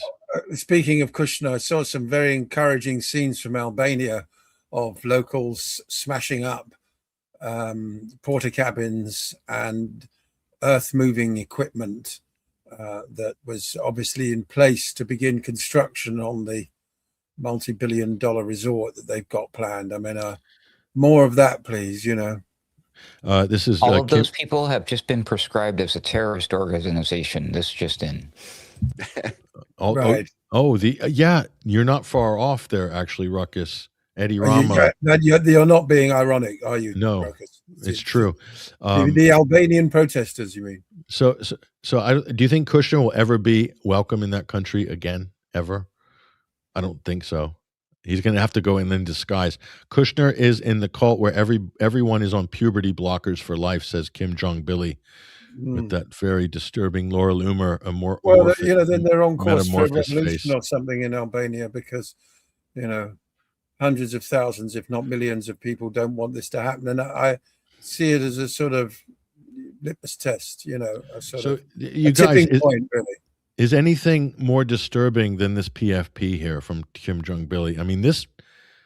If you look at that for more than 10 seconds, you will have PSD. Yeah, that's really. I think the only thing worse could be actually watching Laura Loomer live.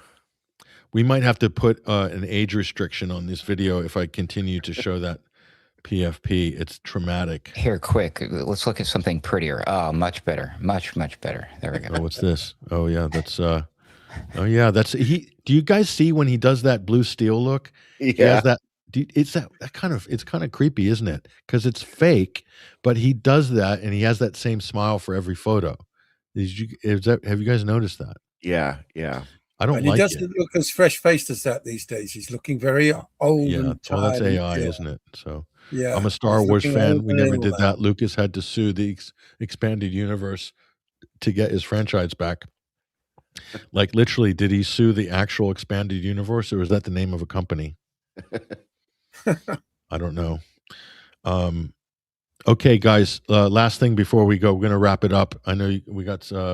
We're going to do a quick wrap up here, but just this week's a Sunday screening, a horror film, and Stephen Miller's War. If you really want to be disturbed, watch this documentary. I mean, you only see Stephen Miller in short spurts in the media. This is disturbing. How on earth did this guy get in the White House? You will be shocked.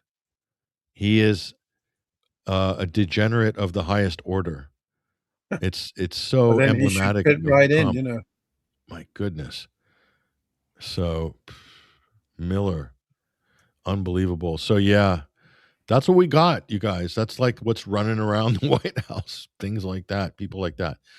And Trump's just like surrounded by them. It's kind of weird, isn't it? Yeah, if that's what a drained swamp looks like, we're in upside down land. Yep. Bring the swamp back, please. Yeah. Oh, we got Joe Mama, $10 cash money from USA.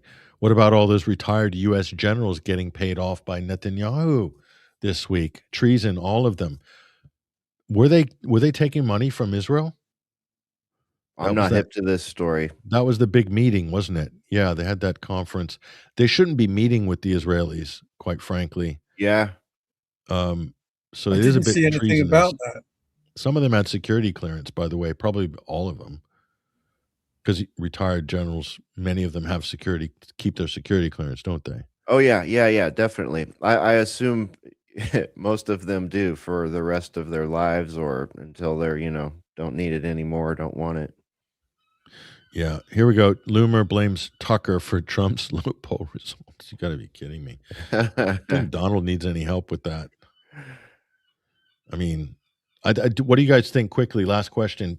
Tucker says, I'm leaving the Republican Party. I mean, do you really buy that? Because he's backing no. JD he's going to back JD Vance, isn't he? I don't know if that would probably be a bad move at this point. I don't know what JD Vance's his narrative script is going to look like moving forward, but it's a pretty damaged brand, and it's like tightly attached to the fracturing of MAGA as much as Tucker is. You know what I mean? So I'm curious to see how or if this is going to smooth out, or if this could quite literally be the end of the GOP party. You know what I mean? I don't see the GOP being around in this fractured format much longer. It just doesn't. I mean, maybe it will be, but it seems hard to I don't know how we would bridge these gaps these wedges that have been inserted. Look at this. You'll love this, Basil, here. You guys, this Miller reminds me of Yuval Harari from the crazy WEF. He is kind of a mutated version of Yuval Harari Miller. They could be related. Separated right? at birth. Yeah. Something, yeah. It's from the same litter. Whitebird makes a good point. Tucker Carlson, did you guys see this? What? Oh, hold on. What's this? No, go on. Well, Tucker, 2028 Republican presidential candidate, 7% chance. I don't know. But rising steeply. Okay. So he's getting popular as a potential presidential candidate in 2028, and he was just on with Alex Jones and kind of talking about it, and you can tell from the way he was kind of like dodging it. I think that's definitely going to be a thing. I think we will see Tucker Carlson running for president. Last I heard him talk about that, it was like a no way, no how sort of thing coming from him. So that would be watch him talking with Alex, and you'll have a different impression, I think. Yeah. Well, he would have to run for the nomination on one of the two big parties. Perhaps he's left the Well, I Republicans said so that this he can run last as a time. Democrat. What about, Well, are we finally ready for a third party? Is America finally sick of all this crap? but it's Yeah, the GOY. How about the GOY party? GOY, Very good. GOP. Anyway, But it's the ballot access. You can't get on the ballots. You don't get on the debate stage. You don't get the coverage from the networks. There's just 101 obstacles. Why That's the thing. Like, I think back to when Ron Paul was running in 2012, and it was just like they were literally locking his delegates out of the primary rooms. You know what I mean? Yes. They were forcefully. It's like a cattle herd. If there's going to be a third party, it's going to be an approved third party. There's going to be a narrative attached to it, and a bunch of these podcasty type people, CIA podcasters, are going to show up within it. Yeah. Believe it or not, I remember John Anderson in 1980. Yes, I remember Anderson. I was in 5th grade. I remember because my 5th grade teacher was backing him. I remember that. There you go. And of course, I was only like 6, so I don't remember that one. And of course, Ross Perot. I remember that. Was the last one to have a really good go at it. Yeah, and he got threatened, if I recall. He got straight up threatened. That's what he says. He did, giant sucking sound. There's a giant sucking sound down in Mexico. You hear that? That's all them jobs. Well, he was right. And he was absolutely correct, you know. Yep. Oh, those were the good old days. It was innocent back then. Politics was so innocent. It's so debased now. It's not even funny. Okay, guys. Final salutations. I'll go around. Hesher and Ruckus. Events worthwhile and worth attending this week. Well, we had Greg Stoker in town this week up here in Bell County, and he did an event. It was kind of a community service event. You know, we had a citizen that was shot dead by the police here about a year ago under a welfare check.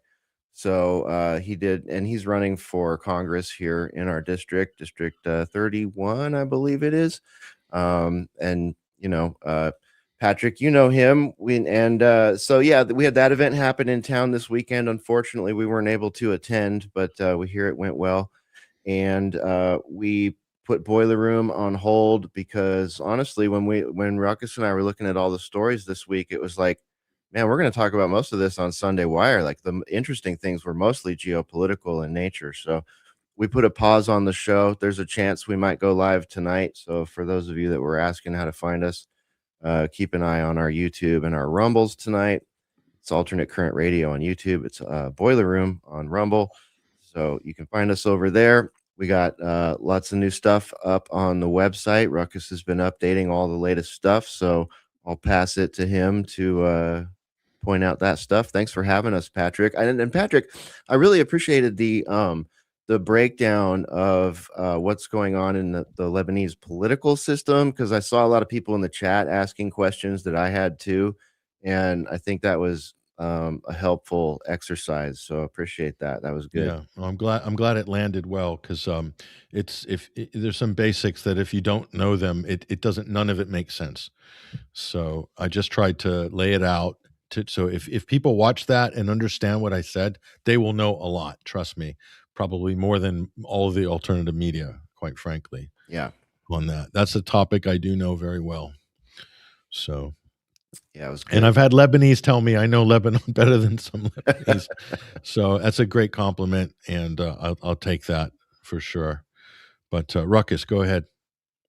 Yeah, so what Hesher mentioned there, of course, you can check all that out and get some info, get the skinny, the 411 on what we got going on at Alternate Current Radio. We have more than just the Boiler Room, and of course, we do repost the Sunday Wire. Here's where you'll find out what I'm doing. I usually put that under the bucket called Roundabout Ruckus. And then, of course, we've got our friends and colleagues doing a podcast called The Mystical American Patriot Society, and our good friend, The Odd Man Out. He's also in here somewhere. You can also find all of the shows in the menu right there, the little hamburger menu. Okay. You can also find out ways to reach out to us, including you'll find a link to my X, which is AC_1 Wordslinger, here's where I'm going to be keeping everybody informed about my new series that I'm doing called the Ruckus Files. The elevator pitches that it's basically a mini docs series. It's a new series of short, cinematic, what I'm calling speculative mini docs. I'm going to take one giant, uncomfortable, and I mean giant and I mean uncomfortable question about things like technology, reality, the human mind, all of that fun stuff. And I'm going to explore it as if it was kind of like a modern Twilight Zone episode, but grounded in reality. So it'll kind of be like Twilight Zone meets Black Mirror, meets Ruckus. And then I just did one with Charlie Robinson. You guys remember him from the TNT days. So you'll find that. It's called Fighting Our Robot Overlords. Awesome. You'll notice a theme here. And then premiering soon, so you can turn on the notification, visit our friend and colleague Jamie Hanshaw, and another robot episode, this one about AI and religion and the convergence of all of those fun things there. So again, once I have the time, I'll put all that up on the website under the Roundabout Ruckus moniker. Okay, so thanks for having me. It's been a blast, and I'll remind everybody as usual to read everything, listen to everybody, but don't believe anything unless you prove it for yourself using your own research. Bill Cooper. Well said. Thank you very much. So Basil and I did a fantastic report. We went to the International Anti-War Conference in London. That aired on Friday on the UK column. So that was the first sort of on-the-ground report Basil and I did together, and I thought it was very successful. I thought it was a great piece. And yeah, Basil has the closing remarks on that. So he went out with a bang at the end. So that was pretty cool. So you can see that up at UK Columns, the YouTube channel, or up on their website.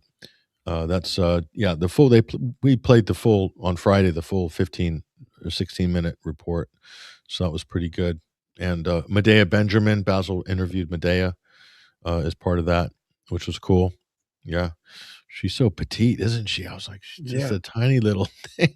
But she makes so much trouble. Anna Paulina Luna, though. She's dangerous. I'm just kidding. Yeah. She brushed against her, didn't she? Luna claimed assault or something. You know. I got big respect for Medea Benjamin. She's got some big cojones, man. She's really takes it to him. She's not afraid. So yeah, that was great, and a number of other good interviews there. So thank you for that, Basil. That was. Are you going to do a longer edit of that, Patrick? It could easily be double the length. It could. Not at the moment, but I might have to come back to that. Up on your plate. Yeah. But as it is, I think it works really well. It's quite. It does. It's fast paced. It didn't include everybody that we wanted to, but we may do a longer edit later on for sure. And then we're going to release the Medea interview with Basil in its entirety on the UK Columns channel as well. So just as a standalone piece. Okay, so, great. Yeah. So that would be like 8 minutes. I think that's an 8-minute interview. Yeah. So look forward to that. Well done, Basil. Thank you. It's very good. Are we going to be doing the same thing at Beautiful Days in Devon?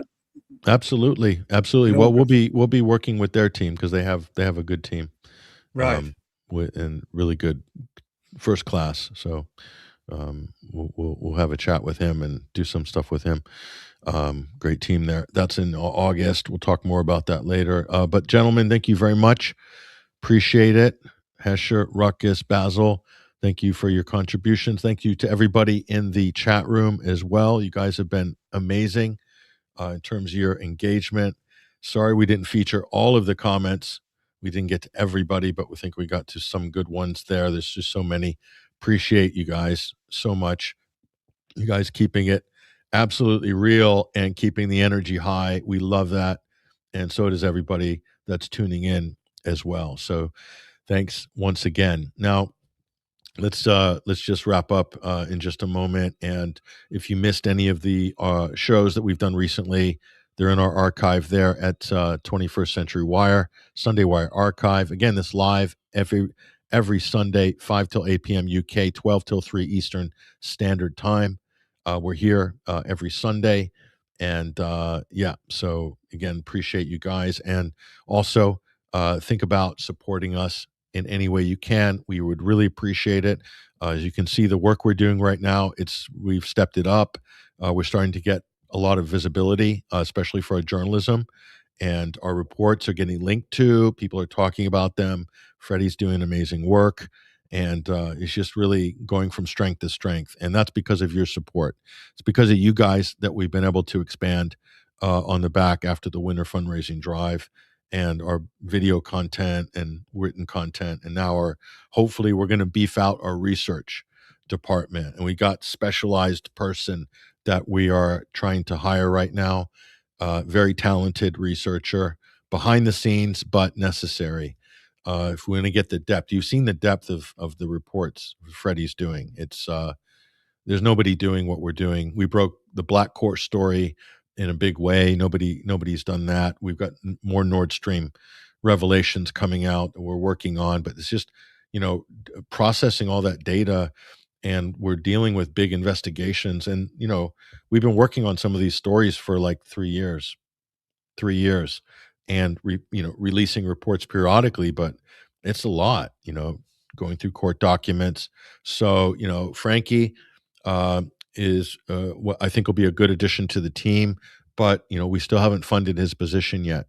So, and he's outside of the country, so he's not on the U.S. economy. So his part-time is a lot cheaper than, let's say, somebody in the U.S.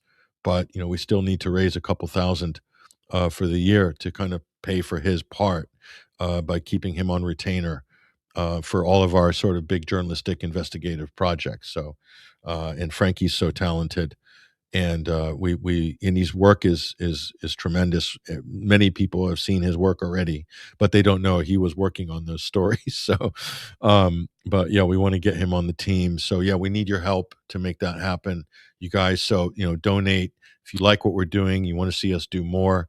We're really investing in the journalism side, really. And I know a lot of media outlets aren't doing that, but we're doing that because ultimately, I think that's where the real value is going to be long term. It's going to be in the quality of the journalism. So we're putting a lot into that. And so, yeah, we really appreciate your support. Anything you can do to help us, greatly appreciated. Subscribe and become a member at 21wire.tv. That is probably the best option, monthly, just over $5 a month, but it can go a long way. If a couple dozen of you did that this week, that would almost fund what we need for Frankie as a research assistant, working with Fred. But anyway, we'll leave that for the moment and come back, and hopefully we'll see some activity on the donations and subscriptions. Thank you again for all of you who've done that already. You made a huge difference.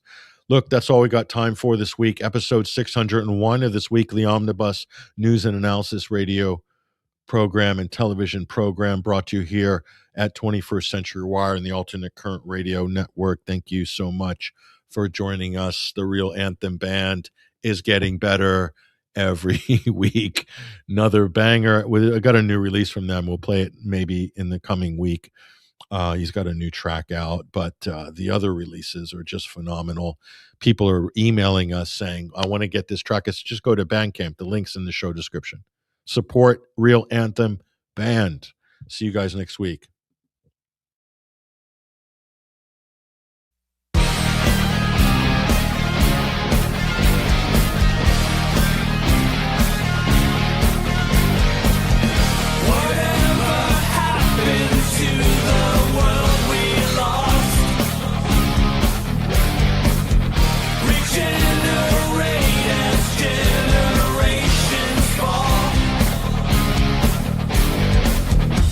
Show of secret talks, a cold stealing serpent calls, buildings burn, masking riot shots. It's TV terror, watch the will of God. Hey, here we are, heaven come down. Here we are, heaven come down.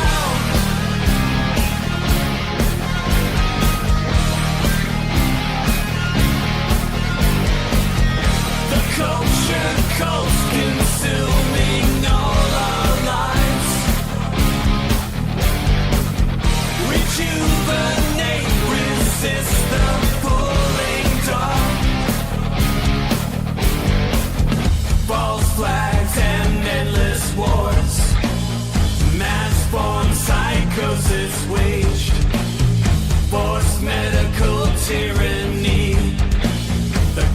vacations.